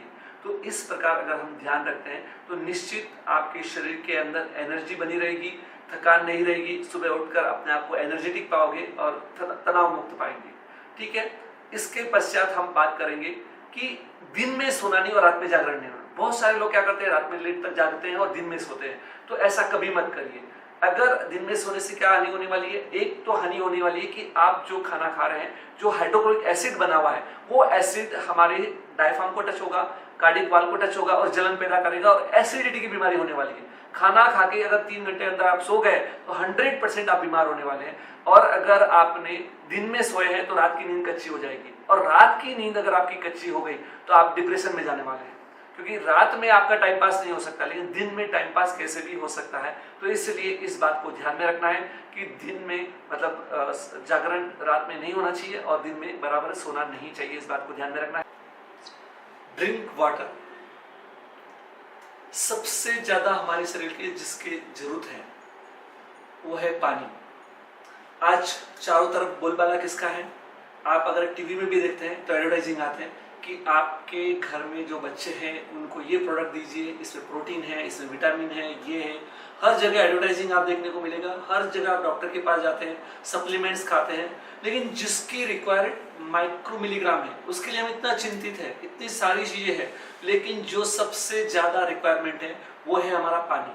हमारे शरीर के अंदर 78% पानी रहा हुआ है और पानी की कमी के कारण भी हमारे शरीर में बहुत सारी बीमारियां आ रही हैं, जिसके बारे में कभी हमें सोचते ही नहीं है। यानी कि अगर आपको स्लीपी लग रहा है, थकान लग रही है, या कि नी रिप्लेसमेंट की प्रॉब्लम भी हो रही है, अगर आप उसको पानी अगर नियमित पिएंगे तो आपको नी रिप्लेसमेंट का प्रॉब्लम भी सॉल्व हो सकता है। अगर किडनी से रिलेटेड प्रॉब्लम्स हैं, डाइजेशन से रिलेटेड प्रॉब्लम है, घबराने की जरूरत नहीं, केवल आपने पानी की मात्रा अगर बढ़ा लेते हैं, दिन भर में 2.5 से 3 लीटर पानी पीना है आपको। और पानी भी कैसे लेना है, 1-1 घंटे में 1-1 गिलास अगर आप पानी पीते रहेंगे तो उसकी पूर्तता बराबर हो जाएगी। अगर एक साथ ज्यादा पानी पिएंगे तो तुरंत हमारा शरीर उसको बाहर निकाल देगा, उसका फिल्ट्रेशन बराबर नहीं हो पाएगा। तो इसलिए हमें क्या करना है, पानी की मात्रा को बराबर दिन भर लेते रहना है। और शाम के समय जल तत्व तो कम आवश्यकता होती है, तो रात में सोने से 1 घंटे पहले क्या करना है, पानी भी बंद कर देना है, ताकि आपको नींद में से उठना भी नहीं पड़ेगा, यूरिन के लिए उठना की आवश्यकता नहीं पड़ेगी। तो इस बात को ध्यान में रखने की आवश्यकता है। आज हम देखते हैं कि हमारे लिए प्रोटीन उतना महत्वपूर्ण है, फैट्स जितना महत्वपूर्ण है, कार्बोहाइड्रेट्स है या फिर मिनरल्स है, उन सबसे ज्यादा महत्वपूर्ण अगर कोई है हमारे लिए वो है पानी। तो पानी के लिए आपको क्या करना है पानी भी धीरे धीरे आराम से पीना है, ऐसा फास्ट नहीं पीना है, धीरे धीरे पीना चाहिए। और पानी नॉर्मल पानी पिए तो साथ ज्यादा बेटर है। अगर बहुत सारे लोग क्या करते हैं, फिल्टर का पानी पीते हैं आरओ लगाकर, तो पानी के अंदर भी बहुत सारे मिनरल्स रहे हुए हैं, यानी कि वो मिनरल्स भी क्या है निकल जाएंगे और पानी पिया नहीं पिया बराबर हो जाएगा। तो इसलिए पानी की कम और ज्यादा मात्रा हमारे शरीर के अंदर, चाहे वो ब्लड प्रेशर से या कार्डियोवैस्कुलर प्रॉब्लम्स हैं, उन सब के लिए जिम्मेदार होती है। तो इसलिए हमें इस बात की ओर ध्यान देने की आवश्यकता है। अब बात करते हैं अवॉइड सॉफ्ट ड्रिंक्स की बात करते हैं।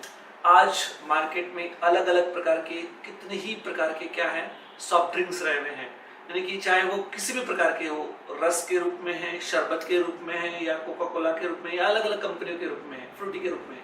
तो वो सारी चीजें जो है आपके लिए हानिकारक है।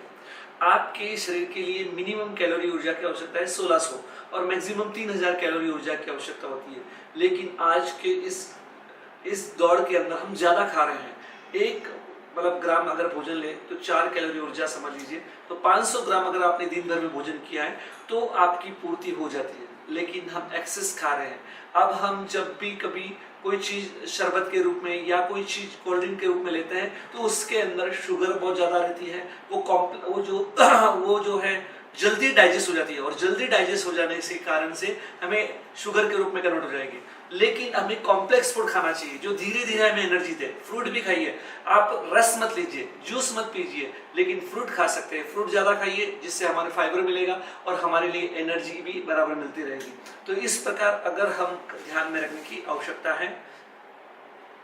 वैसे भी देखता जाए तो ये गर्मी का मौसम है और अभी हम बाहर जाते हैं, गन्ने की रस की दुकान के ऊपर बैठते हैं, एक गिलास लिया, बहुत अच्छा लगता है, और तुरंत बोलते हैं भैया बहुत अच्छा बना है, एक और दे दे। 2 गिलास गन्ने का रस पीने के बाद भी आपकी भूख खत्म नहीं होने वाली है। घर पे जाकर खाना पूरा ही खाने वाले हैं, और लेकिन आपके शरीर में क्या है, एनर्जी तो बढ़ गई लेकिन भूख नहीं मिटी। तो इस प्रकार हमें ध्यान रखना है कि हमें इन चीजों को अवॉइड करने की आवश्यकता है। अब हम बात करते हैं हमारा जो है न्यूट्रिशन यानी भोजन। भोजन के लिए ज्यादा कहने की जरूरत नहीं है क्योंकि हम वैसे ही भोजन ज्यादा कर रहे हैं, लेकिन बैलेंस फ्रूड खाने की जरूरत है। बैलेंस करना है, हमें क्या करना है, जो भी हम भोजन कर रहे हैं उस भोजन के अंदर हमारा डेयरी प्रोडक्ट भी होना चाहिए, दाल है, सब्जी है, रोटी है, इन सब की मात्रा होनी चाहिए। लेकिन ऐसा नहीं होना चाहिए कि एक दिन हम मिठाई खा रहे हैं, एक दिन हम अलग अलग स्पाइसी भोजन खा रहे हैं, ऐसा नहीं। थोड़ा थोड़ा अगर भोजन के अंदर सारी चीजें हैं तो हमें कोई प्रकार की तकलीफ नहीं हो सकती। मिक्स आटे की रोटी बना के खा रहे हैं वो हानिकारक होती है, मिक्स दाल खा रहे हैं वो हानिकारक है हमारे शरीर के लिए। आपको क्या करना है, अलग अलग दिन अलग अलग दाल खाइए, अलग अलग दिन अलग अलग प्रकार की रोटी बना के खाएंगे, आपको कोई तकलीफ नहीं होने वाली है। अगर हम भोजन की बात करते हैं, मेन जो है भोजन के अंदर क्या ध्यान रखने की आवश्यकता है, तो अभी हमारा जो फूड है वो करने का भी एक रूल है, इंटरनेशनल रूल है, जिसके बारे में भी जानकारी भी नहीं है। वो रूल है 4-4-12। 4-4-12 का मतलब होता है अगर सुबह आपने 8 से 9 के बीच में नाश्ता किया है तो 4 घंटे तक आपने कुछ नहीं खाना चाहिए। उसके बाद में अगर आपने 12 से 1 के बीच में भोजन किया है तो 4 घंटे तक आपने कुछ भी नहीं खाना है।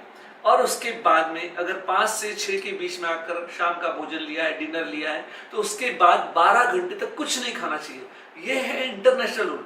लेकिन आज हम क्या करते हैं, कहीं पर ये खा लिया, दूसरी जगह और खा लिया, तीसरी जगह और खा लिया, तो ये सब हमारे डाइजेस्टिव सिस्टम को खराब करने वाली चीज है। अगर आप ये रूल फॉलो करते हैं तो बहुत बेस्ट है, नहीं कर सकते तो मिनिमम 3 घंटे का रूल तो अवश्य फॉलो करना चाहिए कि एक बार अगर आपने कुछ खाया है तो 3 घंटे तक आपने कुछ नहीं खाना चाहिए। क्यों नहीं खाना चाहिए कि जो भी हम भोजन किया है वो भोजन हमारे स्टमक में 3 घंटे तक उसकी प्रोसेसिंग सिस्टम चलती रहती है। अगर इस दरमियान अगर आपने बीच में कुछ खाया तो पहले वाला भोजन और अभी वाला भोजन दोनों मिक्स हो जाएगा और अध पका भोजन आगे जाएगा, तो जिससे आपका डाइजेशन खराब हो जाएगा। तो इसलिए हमें क्या करना है, इस बात को ध्यान में रखना है कि हर भोजन के अंदर 3 घंटे का अंतर होना चाहिए, इससे पहले आपने नहीं खाना चाहिए। दूसरी बात, भोजन चबा के करना बहुत जरूरी होता है। फास्ट अगर आप भोजन कर लेंगे तो उससे पूरी एनर्जी, क्योंकि अंदर हमारे कोई ऐसी मशीन नहीं लगी है जो उसको अच्छी तरह से ग्राइंडिंग कर सके, तो जो भी पीसने का काम है, तोड़ने का काम है, कन्वर्ट करने का काम है, वो मुंह में ही हो सकता है। तो इसलिए हमें क्या करना है, भोजन चबा के आराम से करना है, भोजन करते समय पानी नहीं पीना है, और भोजन करते समय टीवी और मोबाइल का प्रयोग नहीं होना चाहिए। पूरा ध्यान भोजन पे होना चाहिए। इस प्रकार हम भोजन शांति के साथ करना है। और खाने और सोने में 3 घंटे का गैप होना जरूरी है। अगर कोई व्यक्ति शाम को 7 बजे खाना खा लेता है और 10 बजे सो जाता है तो उसके लिए सफिशिएंट है। लेकिन कोई व्यक्ति रात में 10 बजे सो रहा है और 9 बजे खाने खा के सो रहा है तो वो उसके लिए हानिकारक है। अगर आपको बिजनेस में है, कहीं व्यापार में, कहीं भी हो, लेकिन आप घर से डब्बा लेके जाइए, लेकिन घर पे गर्म आके खाना खाने की सोच रहे होंगे तो निश्चित आप बीमार पड़ने वाले हैं। क्योंकि हमारा जो शरीर है उस शरीर को डाइजेस्ट करने के लिए जो 3 घंटे का समय होना बहुत जरूरी होता है। अगर आप खाना खा के सो जाते हैं तो निश्चित आपके एसिडिटी की प्रॉब्लम 100% होने वाली है। चाहे आप कितने भी गोलियां स्ट्रिप्स खा लें, उससे कोई फर्क पड़ने वाला नहीं है। तो इसलिए हमें इस बात को ध्यान में रखने की निश्चित आवश्यकता है कि भोजन और खाने के बीच में 3 घंटे का गैप होना बहुत जरूरी रहता है। तो अब ये है हमारी भोजन की प्रक्रिया। उसके बाद हम देखते हैं कि बहुत सारे व्यापारी वर्ग कहते हैं कि नहीं, हमारे पास टाइम नहीं है, शाम के समय कस्टमर रहते हैं, ये रहते हैं। हम चाहे कितने भी व्यस्त है बिजनेस में, आपने देखा होगा सुंदर पिचाई जो दिन में 3.5 करोड़ रुपए कमाते हैं, लेकिन शाम का भोजन 7 से पहले कर लेते हैं। यानी कि अगर आप राष्ट्रपति बराक ओबामा की बात करते हैं या कोई भी सेलिब्रिटी की बात करते हैं तो वो भी अपना भोजन 7 बजे से पहले कर लेते हैं। तो क्यों करते हैं? क्योंकि उन्हें भी मालूम है कि अगर मुझे हेल्थ के लिए ध्यान रखना है, हेल्थ इज वेल्थ, तो अगर अपने स्वास्थ्य को ठीक रखना है तो हमें इन नियमों का पालन करने की बहुत जरूरी है। और वैसे भी शाम के समय अगर आप जितना जल्दी खा ले तो ज्यादा बेटर है, क्योंकि सूर्यास्त के बाद में हम देखते हैं कि पूरे वातावरण में ऑक्सीजन की मात्रा कम हो जाती है और हमारे फूड को डाइजेस्ट करने के लिए ऑक्सीजन की आवश्यकता रहती है। तो हमें क्या करना है, हमें अगर सूर्यास्त के पहले अगर हम भोजन कर ले तो ज्यादा बेटर रहता है। उसके बाद हम बात करते हैं अवॉइड नॉनवेज। नॉनवेज क्यों मना किया गया है, उसके पीछे कारण है।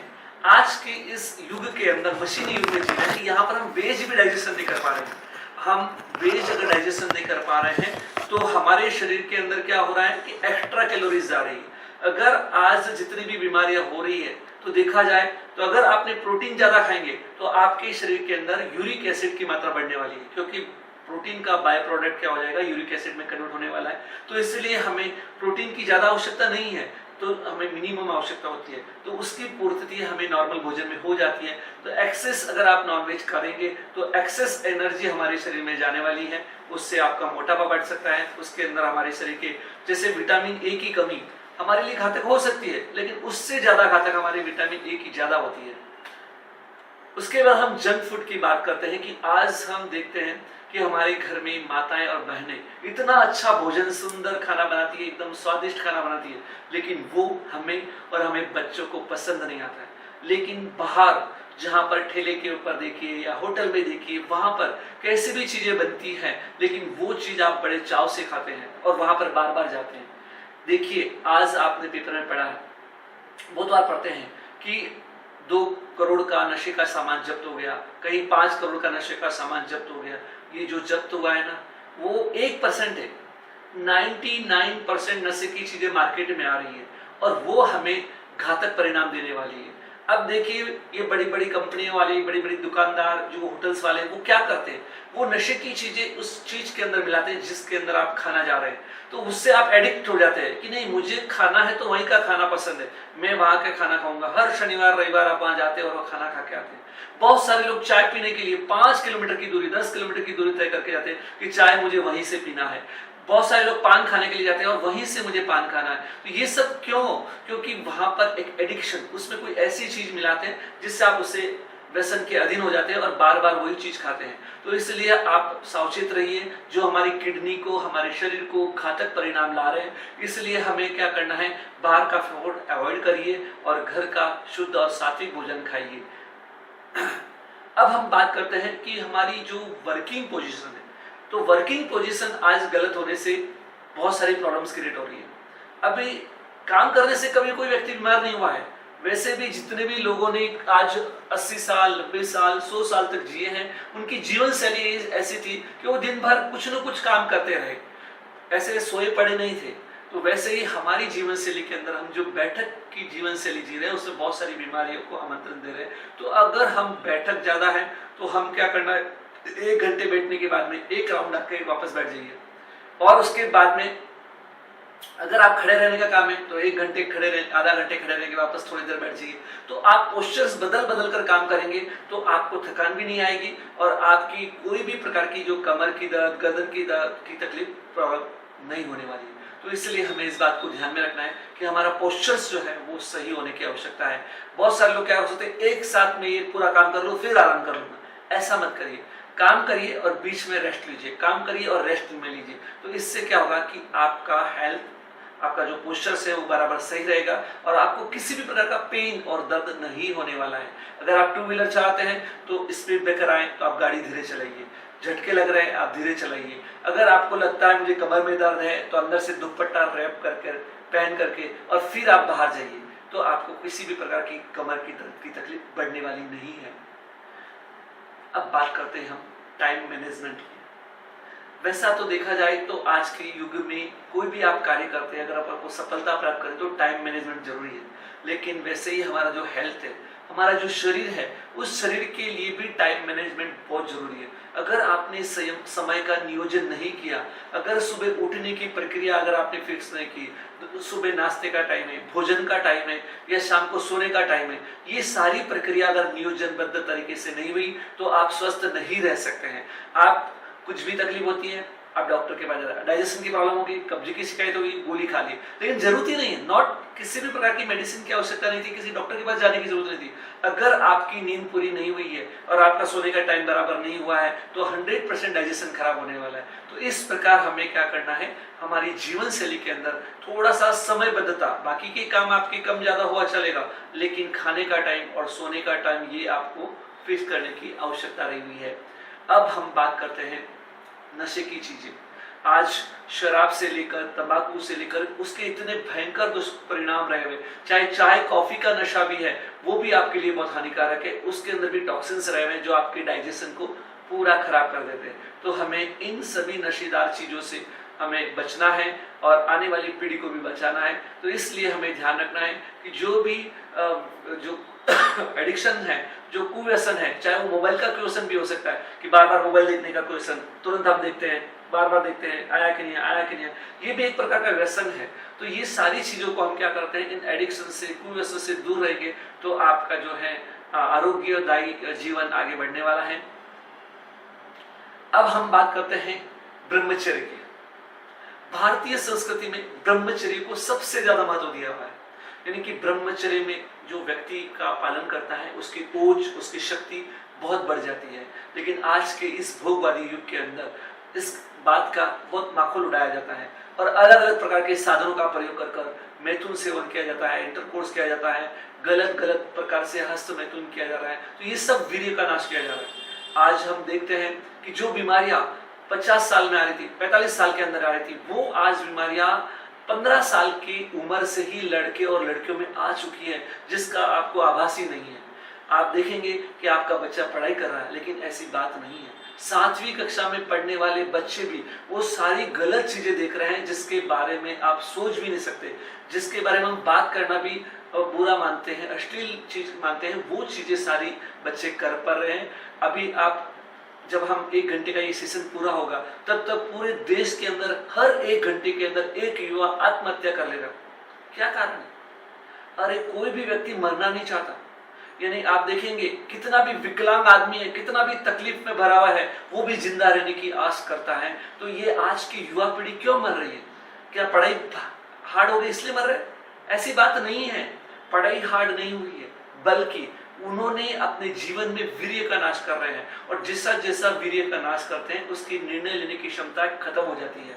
वो छोटी छोटी प्रॉब्लम्स में घबरा जाते हैं, उनकी सहनशीलताएं खत्म हो रही है और इसके कारण वो क्या है कि मौत के शिकार बन रहे हैं। अगर हमें अपनी भावी पीढ़ी को बचाना है तो हमें उन्हें इस चीज को हमें क्या करना है, सुधार लाना होगा। और जब आप इस चीज को हमारे दोस्त बनकर, बच्चों के साथ दोस्त मित्रवत व्यवहार करके उनको समझाएंगे क्या गलत है और क्या सही है, ये बता करके उनकी इन चीजों को दूर करेंगे तो निश्चित उसका बेनिफिट, उसका फायदा होने वाला है।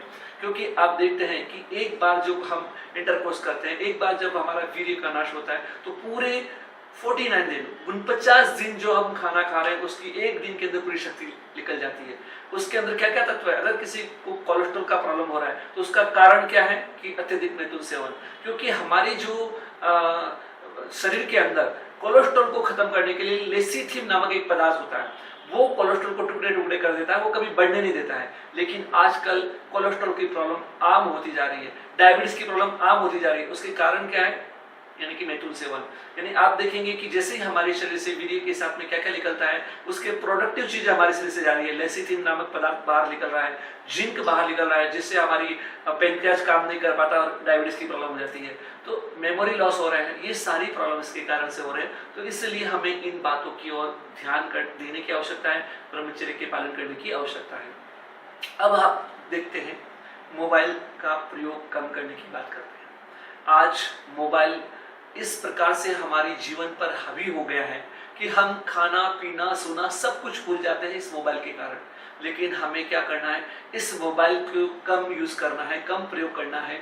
क्यों करने की आवश्यकता है? इसके रेडिएशन हानिकारक है, आपको भी मालूम है।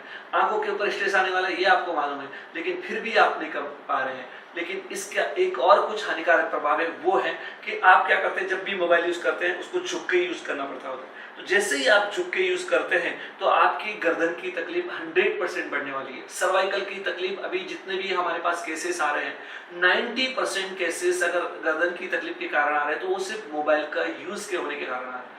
जो बचपन के अंदर हमारे शरीर का ग्रोथ होता है, हड्डियां निर्माण होती है, उस समय अगर हमने अपने बच्चों को दिन भर गेम के अंदर, दिन भर मोबाइल के अंदर अगर पड़े रहेंगे तो उनकी जो हड्डियां हैं वो ऐसे ही डायरेक्शन के अंदर, मूवमेंट के अंदर हो जाएगी, उनकी हड्डियां तिरछी हो जाएगी। और साथ ही साथ अभी बहुत सारे लोगों को प्रॉब्लम हो रहा है सर्वाइकल के अंदर, कान के अंदर सोने नहीं दे रहा है। मतलब कुछ ही देरों के अंदर हर 1 घंटे में, आधे घंटे में बच्चे बेहोश हो जा रहे हैं। तो ये सारे जो सिम्टम्स आ रहे हैं वो सब मोबाइल के कारण आ रहे हैं। आप देखेंगे मेरे हाथ के अंदर एक प्रेजेंटर है, इस प्रेजेंटर को मैं 1 मिनट भी अगर ऐसा पकड़ूंगा ना तो मेरे हाथ में दर्द चालू हो जाएगा, मैं पकड़ नहीं सकता। लेकिन वही मोबाइल 300 ग्राम का, 400 ग्राम का मोबाइल में कंटिन्यू घंटों पकड़ के रहता हूँ, लेकिन मुझे दर्द की आभास नहीं होता है। क्यों नहीं होता है? जब हम ऑडियो विजुअल चीजें देखते हैं ना तो हमारी सारे सिग्नल्स गायब हो जाते हैं। लेकिन एक दिन, कई महीनों के बाद, कई 1-2 सालों के अंदर आपकी वही बीमारी बन के रहेगी। और आपको ये बात ध्यान में रखने की आवश्यकता है। अगर आपका बिजनेस अगर मोबाइल पे है तो आप लैपटॉप पे काम करिए। अगर आप लैपटॉप पे काम करते हैं तो आपका पोस्चर सही रहेगा, और पोस्चर अगर सही रहेगा तो आपको गर्दन की तकलीफ नहीं होने वाली है। इस प्रकार आप इस जो है मोबाइल के प्रयोग से बचेंगे। उसके बाद हम बात करते हैं सप्लीमेंट्स की बात करते हैं। आज बहुत सारे इतने मार्केट में प्रोडक्ट आ गए, हर आज 10 में से 1-2 व्यक्ति मार्केटिंग का काम करते हैं, सप्लीमेंट का काम करते हैं, अलग अलग कंपनी का मार्केटिंग करते हैं, सप्लीमेंट बेचते हैं। ये खाइए, ये पाउडर लीजिए, ये लीजिए, ये बहुत अच्छा रहेगा, आपके चेहरे के सौंदर्य को बढ़ाने के लिए अच्छा है, आपके इसके लिए अच्छा है। लेकिन ये सब हमारे लिए हानिकारक है। हमारे लिए रिक्वायरमेंट है सिर्फ शुद्ध अपन जो खाना खा रहे हैं, हमारे शरीर के लिए जो मात्रा के अंदर कैल्शियम की आवश्यकता थी उस मात्रा के अंदर कैल्शियम हमारे शरीर में बन जाएगा। अगर आपने जरूरत से ज्यादा कैल्शियम लिया तो वो आपको ब्रेन हैमरेज दे सकता है, वो आपके कैल्शियम के कारण कहीं ना कहीं गठान इकट्ठी करेगा जो आपको मौत के मुंह में ले जा सकता है। तो इसलिए हमें क्या करना है, इन सभी प्रकार के सप्लीमेंट, चाहे वो आयुर्वेदिक, होम्योपैथिक, एलोपैथिक, किसी भी प्रकार के सप्लीमेंट्स हैं, उन सप्लीमेंट से अपने आप को बचाए रखिए। आजकल बच्चे जो हॉस्टल में पढ़ते हैं, यंग दिखने के लिए टेस्टोस्टेरोन की गोलियां खा रहे हैं, इंजेक्शंस ले रहे हैं, स्मार्ट बनने के चक्कर में, 6 पैक के चक्कर में, प्रोटीन के पाउडर खा रहे हैं, जिम जा रहे हैं, ये सब हानिकारक है। वो आपकी हालत, भले ही दिखने में आप ऐसा बन जाएंगे लेकिन अंदर से आप खोखला होने वाले हैं। तो इसलिए इन सारी चीजों से आप बचिए और खाना खाइए। आप फ्रूट खाइए, आप ड्राई फ्रूट खा सकते हैं, ये चीज आप चबा चबा के खाएंगे, आपके शरीर के लिए योग्य हो जाएगी। लेकिन ये बाहर की चीजें, ये सब आपके लिए हानिकारक पैदा करने वाली हैं। अब हम बात करते हैं, सिर्फ खान पान से ही हमारा स्वास्थ्य ठीक नहीं रह सकता है, बल्कि हमें अपने स्वभाव के ऊपर भी ध्यान देने की आवश्यकता है। अगर हम छोटी छोटी बातों के अंदर उलझते रहेंगे, टेंशन लेते रहेंगे, तक करते रहेंगे, बोलते रहेंगे, चिल्लाते रहेंगे, तो आपका ब्लड प्रेशर हाई रहने ही वाला है। आपका शरीर, आपको नींद नहीं आने वाली है, आप टेंशन में ही रहने वाले हैं और आपके शरीर की जो हार्मोन्स है वो सब डिस्टर्ब होने वाले हैं। देखिए, आप हार्मोन्स का हमारे शरीर में इतना प्रभाव पड़ता है। जैसे एक व्यक्ति है, उसके एकदम स्वस्थ है, अचानक फोन आता है कि किसी व्यक्ति का डेथ हो गया, किसी व्यक्ति का या उसका कोई लॉस हो गया, एक ही मिनट के अंदर वो व्यक्ति निढाल होकर गिर जाएगा। उसके शरीर में से ब्लड में कमी नहीं आई है, किसी तकलीफ को, उसको इंजरी नहीं लगी, कुछ भी नहीं हुआ है, लेकिन सिर्फ हार्मोन्स इम्बैलेंस हो गए। एक वाक्य ने उसके शरीर के सारे हार्मोन्स को, बैलेंस को बिगाड़ दिया।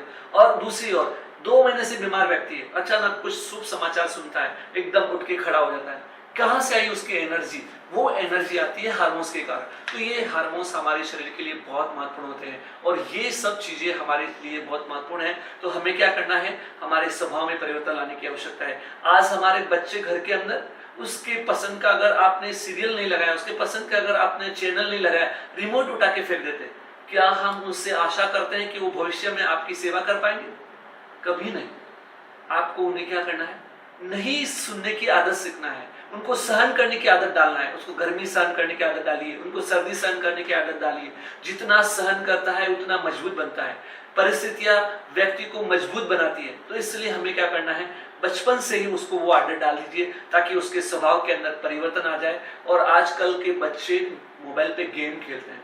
आप देखिए, जो बच्चे दिन भर मोबाइल के अंदर गेम, क्या आता है? मार धाड़ के गेम देखते हैं, मार धाड़, ये इसको मारा और उसमें खुशी मनाते हैं, चेहरे पे प्रसन्नता आ रही है।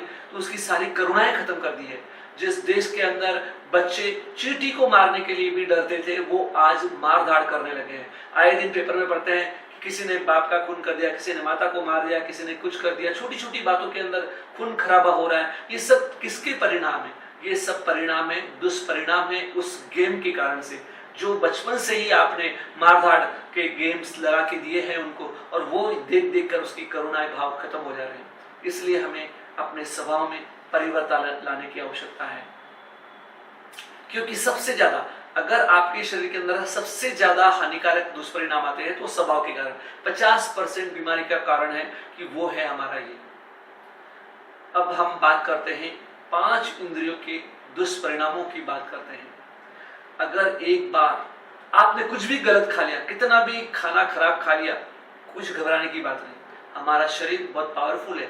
एक तो उल्टी हो जाएगी या एक दस्ते हो जाएगा, इससे ज्यादा आपको कोई भी हानि होने वाली नहीं है। लेकिन अगर आपने 5 इंद्रियों के माध्यम से, अगर आपने कुछ गलत चीजें देखी हैं, गलत चीजें सुनी हैं, गलत सूंघी है या गलत कार्य प्रक्रिया की है, तो 100% उसके इतने भयंकर दुष्परिणाम होने वाले हैं कि जिसका इलाज आज के विज्ञान के पास भी नहीं है।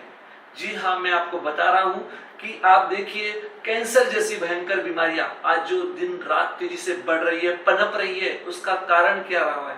विश्व में 100 प्रकार के कैंसर्स रहे हुए, है ना? उसमें से 75 प्रकार के कैंसर इन 5 इंद्रियों के माध्यम से होने वाले हैं। सिर्फ 5 सेंसरी ऑर्गन्स को एक्सेस यूज करने से हो रहे हैं। आइए हम बात करते हैं, जैसे कि मैंने बताया था, तो स्किन का जो कैंसर है, 50% स्किन के कैंसर हो रहे हैं। चाहे वो ब्रेस्ट, प्रोस्टेट ग्लैंड्स के हैं, यूटेरस के हैं, वेजाइनल हैं, पेनिस है, लिप्स है, किडनी है। ये 50% कैंसर, ये डाटा सोर्स है, यूएस गवर्नमेंट का डाटा है, 2009 से 2013 तक का रिसर्च डाटा है। मैं आपको बता रहा हूं कि स्पर्श इंद्रिय के माध्यम से 50% कैंसर हो रहे हैं। उसके बाद में बात करूंगा 20% कैंसर जो है माउथ के हो रहे हैं, स्टमक के हो रहे हैं, इंटेस्टाइन के हो रहे हैं, एनस है, रेक्टम है, पेनक्रियाज और लीवर के हो रहे हैं।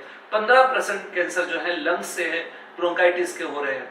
5% जो है 0.5% जो है वो आंखों के हैं, उसके माध्यम से हो रहे हैं, और अदर हैं 25 प्रकार के कैंसर हो रहे हैं। तो ये सारी चीजें हमें क्या करना है? फॉलो करनी है। कैंसर बीमारी क्या है? कैंसर कोई भयंकर बीमारी नहीं है। हमारे शरीर में जो सेल डेवलपमेंट होते हैं, 1 का 2, 2 का 4, ये होता ही रहता है। ये हमारी जिंदा दिली का प्रक्रिया है, ये निशानी है। लेकिन अगर किसी ऑर्गन्स को हम ज्यादा यूज करेंगे, एक्सेस यूज करेंगे, तो वहां के डीएनए क्या होता है? डिस्टर्ब हो जाते हैं, और वहां पर उसका जो है अनकंट्रोल होकर बढ़ना चालू हो जाता है। यही कैंसर है। तो यानी अगर आपने ब्रह्मचर्य का पालन नहीं किया, आज देखिए मैथुन सेवन करने के कारण कितनी भयंकर कैंसर हो रहे हैं। महिलाओं के अंदर ब्रेस्ट का कैंसर आम बात हो गई है। मतलब ब्रेस्ट का कैंसर, वेजाइना का कैंसर, योनि का कैंसर, यूटेरस का कैंसर, ये आम बात हो गई है। उसका कारण क्या है? Excess use. जितना ज्यादा उसका यूज कर रहे हैं, ज्यादा एंजॉय के लिए कर रहे हैं, तो वहां के सेल डेवलप हो जाते हैं। उसी प्रकार से हम देख सकते हैं कि हमारी सूंघने के लिए अगर हमने ज्यादा यूज किया है तो यहाँ पर भी जो है लंग्स के अंदर कैंसर हो जाते हैं। उसके बाद में स्पर्श इंद्रिय, जिस इंद्रियों के ऊपर हमारा ज्यादा एक्सेस काम होता है, वहां पर भी हमारे को कैंसर हो रहा है। तो इस प्रकार के कैंसर जैसी भयंकर बीमारी से अगर आप बचना चाहते हैं तो इन 5 इंद्रियों को कंट्रोल में, नियंत्रण में करने की कला को आत्मसात करने का प्रयास करिए और गलत गलत चीजों से अपने आप को बचा के रखिए। अब हम बात करते हैं, ये जितनी भी बातें मैंने बताई अभी तक, ये व्यक्तिगत रूप से हर व्यक्ति के लिए हानिकारक हो, लेकिन अब जिसकी मैं बात करने जा रहा हूं ये व्यक्तिगत रूप से तो हानिकारक है ही, साथ ही साथ सामाजिक रूप से हमारी संस्कृति को नष्ट करने वाला है। तो वो है नेक्स्ट जो है, अवॉइड वॉच द एपिसोड, यानी कि सीरियल्स जो आप देख रहे हो वो आपके लिए पूरा घातक है। देखिए सीरियल्स जो आप देखते हैं वो क्या होता है, उसके अंदर एक सीरियल आपने देखा और उसके बाद में जैसे ही सीरियल खत्म होता है उसके बाद सस्पेंस दिया जाता है कि आगे क्या होने वाला है और पीछे क्या हुआ था, ये आपको बार बार आप क्या करते हैं, उसको रिकॉल करते हैं। जिस चीज को आप रिकॉल करते हैं बार बार वो आपके माइंड्स के अंदर ज्यादा स्टेबल होता रहता है और उसके बाद में क्या होता है, थोड़े दिन के बाद में आप उस पात्र के साथ जुड़ते रहते हैं। फिर आप सोचते हैं अरे ये तो अच्छा था, इसके साथ ऐसा क्यों हुआ, ये तो खराब था, इसके साथ ऐसा क्या हुआ, उस पात्र के साथ जुड़ते हैं। ये दूसरी स्टेज हो गई। फिर उसकी तीसरी स्टेज की बात करते हैं तो फिर क्या होता है, फिर हम तुलना करते हैं हमारे घर से और उस सीरियल वालों से कि हमारे घर में तो ये करना पड़ता है, ये मजदूरी करना पड़ता है, ये काम करना पड़ता है, या ऐसा है, इनका करो वो करो, और वहां तो क्या जिंदगी जी रहे हैं।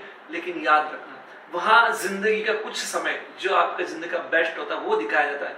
वहां ये नहीं दिखाया जाता कि काम करना पड़ता है, मेहनत करनी पड़ती है, पैसा कमाना पड़ता है, घर और परिवार को संभालना होता है। तो ये सारी चीजें वहां दिखाई नहीं जाती है। तो इसलिए कभी भी आप उन चीजों से तुलना मत करिए। तो ये चीजें होती जा रही है।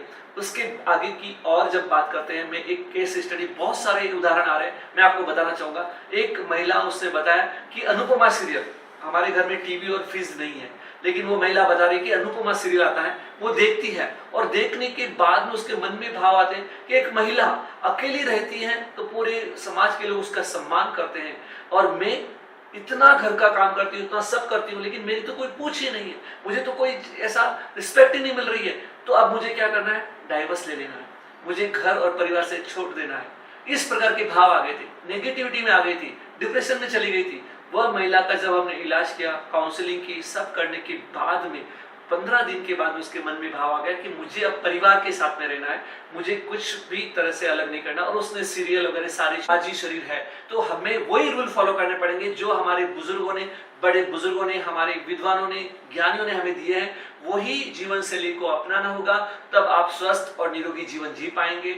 हमने इस अभियान की शुरुआत की थी। आज हमारा ये पूरा जो सेमिनार चलाने का जो अभियान है, यही मकसद रखता है कि आपके जीवन के अंदर कोई किडनी की तकलीफ नहीं आ जाए, आप बीमार बनकर हमारे पास नहीं आए, लेकिन आप निरोगी जीवन जिए और आपके पूरे परिवार के लोग निरोगी जीवन जिए। इसलिए इस प्रकार के सेमिनार का आयोजन किया गया है। आपको लगता है ये सेमिनार सही में अच्छा है और आपके शहर में, आपके गांव में ऐसे सेमिनार होना चाहिए, तो आप कमेंट्स बॉक्स में जरूर हमें बताइए। हम जरूर इस प्रकार के सेमिनार आपके शहर में ले सकते हैं और आपके समाज के लिए ले सकते हैं, अलग अलग जगह हमारी टीम ले सकती है। तो आप जरूर इसके बारे में सोचिए, और आपको लगता है कि कुछ कमियां हैं इस सेमिनार में, आप उससे भी हमें अवगत कराइए ताकि हम आगे इसको और अच्छा जो प्रोग्राम आपके लिए तैयार करेंगे और अच्छा फ्रेमवर्क के साथ, अच्छी तैयारी के साथ आपके साथ आएंगे।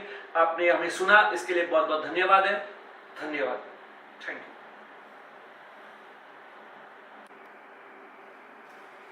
तो इस प्रकार से हम देखते हैं कि सीरियल्स कितने घातक हैं। आज वो जो सीरियल्स आ रहे हैं, एक बार अपन फिल्म देख लेते हैं तो क्या होता है कि एक 3 घंटे की फिल्म में खत्म हो जाती है, लेकिन उसको हम रिकॉल नहीं करते। लेकिन सीरियल्स को बार बार रिकॉल करने के कारण वो हमारे मस्तिष्क में हावी होते जा रहे हैं। आज हम महिलाओं को बोलते हैं कि आप सीरियल बंद कर दीजिए, नहीं बोले हम तो टाइम पास के लिए देखते हैं, लेकिन जैसे ही बंद करने की बात आती है तो झगड़े की बात आ जाती है कि वो बंद करने की ताकत हमारे घर में भी नहीं रही हुई। तो इस प्रकार हमारे वातावरण के अंदर देख रहे हैं। अब उस सीरियल्स के अंदर दिखाया क्या जा रहा है, वो उस बात की ओर भी आपका ध्यान देना चाहूंगा कि जिसके बारे में हम और आप बात करना भी शर्म की बात करते हैं, वहां पर ऐसे गलत रिलेशनशिप दिखाए जा रहे हैं। और उसे कौन देख रहा है, हम देख रहे हैं, हमारे बच्चे देख रहे हैं, हमारे दादा दादी, पूरे परिवार के सदस्य एक हॉल में बैठकर ये सब देख रहे हैं। तो सोचिए, अगर वहां पर कोई चीज गलत भी दिखाई जा रही है तो आप कभी आपने बच्चों को बताते हैं कि ये गलत है, क्या सही है, ये आपने कभी बताया नहीं है। उनको तो यही मालूम है कि यही जिंदगी होती है। और जब वो बच्चे बड़े होकर हॉस्टल्स में जाते हैं, पढ़ाई के लिए बाहर जाते हैं, वही जिंदगी जीते हैं, और फिर आप कहते हैं कि हमारे बच्चे ऐसे हो रहे हैं, ये हो रहा है, ऐसा माहौल हो रहा है। लेकिन ये सब आप इसके प्रति जवाबदार आप हैं। अगर आपने हमारे घर के अंदर क्या चलना चाहिए, क्या देखना चाहिए और क्या नहीं देखना चाहिए, अगर हमने उसका डिसीजन नहीं लेते हैं, तो उसके गलत दुष्परिणाम हमारे अपने परिवार को देखने पड़ेंगे और पूरे समाज को देखना पड़ेंगे। अगर आज आप ये सब होने के बाद भी चैन की नींद सो रहे हैं, पड़ोस के घर में आग लगी हुई है, आए दिन पेपर में पढ़ रहे हैं ऐसा हुआ, ये देखकर आप चैन की नींद सो रहे हैं, तो 100% सोच लिए कि उसके घर में लगी हुई आग की एक चिंगारी आपके घर को बर्बाद कर देगी। इसलिए हमें इन बातों को ध्यान में रखना है। आज हमने यहाँ पर आपके सामने 21 टिप्स बताए हैं। इन नियमों को, इन संकल्पों को हमें क्या करना है, पालन करना है, तो भी आप निरोगी और स्वस्थ जीवन जी सकते हैं। लेकिन हमारे मन में एक सवाल आता है कि जैसे आपके घर के पास अगर 1 करोड़ की BMW गाड़ी खड़ी है और उस गाड़ी के अंदर आप क्या करते हैं, डीजल की गाड़ी है और पेट्रोल से चलाने का प्रयास करेंगे तो एक कदम भी नहीं चलेगी। यानी कि 1 करोड़ की गाड़ी भी एक कदम नहीं चल सकती है। तो ये हमारा जो प्रकृति की जो शरीर है, जो अनमोल शरीर है, जिसकी वैल्यू अनबिलीवेबल है, आज आपके घर में इलेक्ट्रॉनिक्स उपकरण है, टीवी है, मोबाइल है, उसके आप कितनी केयर करते हैं। एक मोबाइल खराब नहीं होना ना, उसके लिए आप स्क्रीन गार्ड लगा लिया, उसके पीछे कवर लगा दिया, मोबाइल को चार्जिंग बराबर करना है, बहुत ध्यान रखते हैं आप। 50,000 की चीजें बहुत ध्यान रखते हैं, लाख की चीजें बहुत ध्यान रखते हैं। मैं आपको पूछता हूं, आपके शरीर के अंदर एक आंख कितने लाख की है, किडनी कितने लाख की है, लीवर कितने लाख का है अंदाजा आप नहीं। अरे आप जाकर देखिए हॉस्पिटल के अंदर, जिस व्यक्ति ने अपनी किडनी फेल हो चुकी है, डायलिसिस पे है, तो उसकी जिंदगी के हाल सुनिए तो आप सोचेंगे कि कैसी जिंदगी बन हुई है। काश मैं भी अगर अपने नियमों का पालन करता, हेल्थ के नियम का पालन करता, तो मेरी ऐसी नौबत नहीं आती। मैं खाने पीने पे ध्यान रखता तो इस प्रकार का मैं जीवन नहीं जी पाता। तो ऐसी जो है आपको देखने को, दृश्य देखने को मिल सकता है। और दूसरी ओर हम एक और बात कहना चाहूंगा कि आज हम एक बहाना करते हैं कि आज बड़ा विज्ञान तो बहुत तरक्की कर ली और कहां पर आप पुराने जमाने की बात कर रहे हैं, ऐसे आपके मन में विचार आ सकते हैं। लेकिन सोचिए, आज विज्ञान ने बहुत तरक्की की है इन 50 सालों में, लेकिन दूसरी और उतनी ही सत्य बात मैं आपको बता रहा हूं कि इन 1000 सालों में नहीं, 10,000 सालों में अपने शरीर में कोई बदलाव नहीं है। यानी विज्ञान ने ऐसी कोई चिप्स आपके शरीर में फिट नहीं कर दी है कि आप कुछ भी खाइए, कैसा भी खाइए, आप बीमार नहीं पड़ेंगे। ऐसा कुछ किया नहीं है।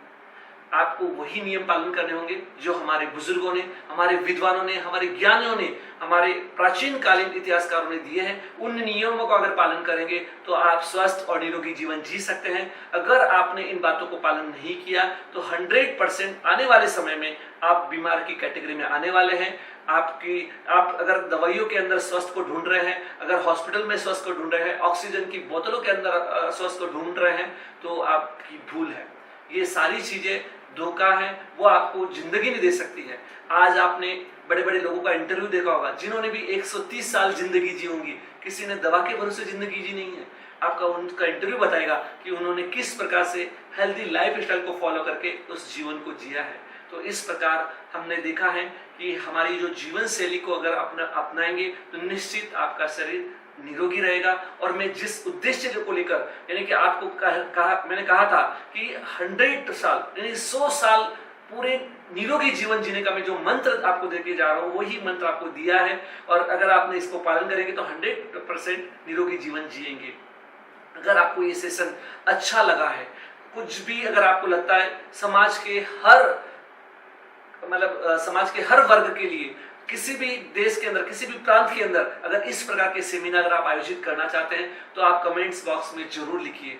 हो सकता है कि हमारे इस सेमिनारों से समाज में परिवर्तन आ जाए और हमारी जो युवा पीढ़ी जो है, जो हमारा आने वाला फ्यूचर है, वो बीमारी से बच जाए। अगर आपको लगता है तो जरूर लिखिए। आज के सेशन के अंदर जो भी अगर आपको कमी नजर आती है तो उसके बारे में भी लिखिए। आने वाले समय के अंदर हम इस प्रकार के सेशन के अंदर उसका सुधार कर सकते हैं। बहुत बहुत धन्यवाद है। Thank you.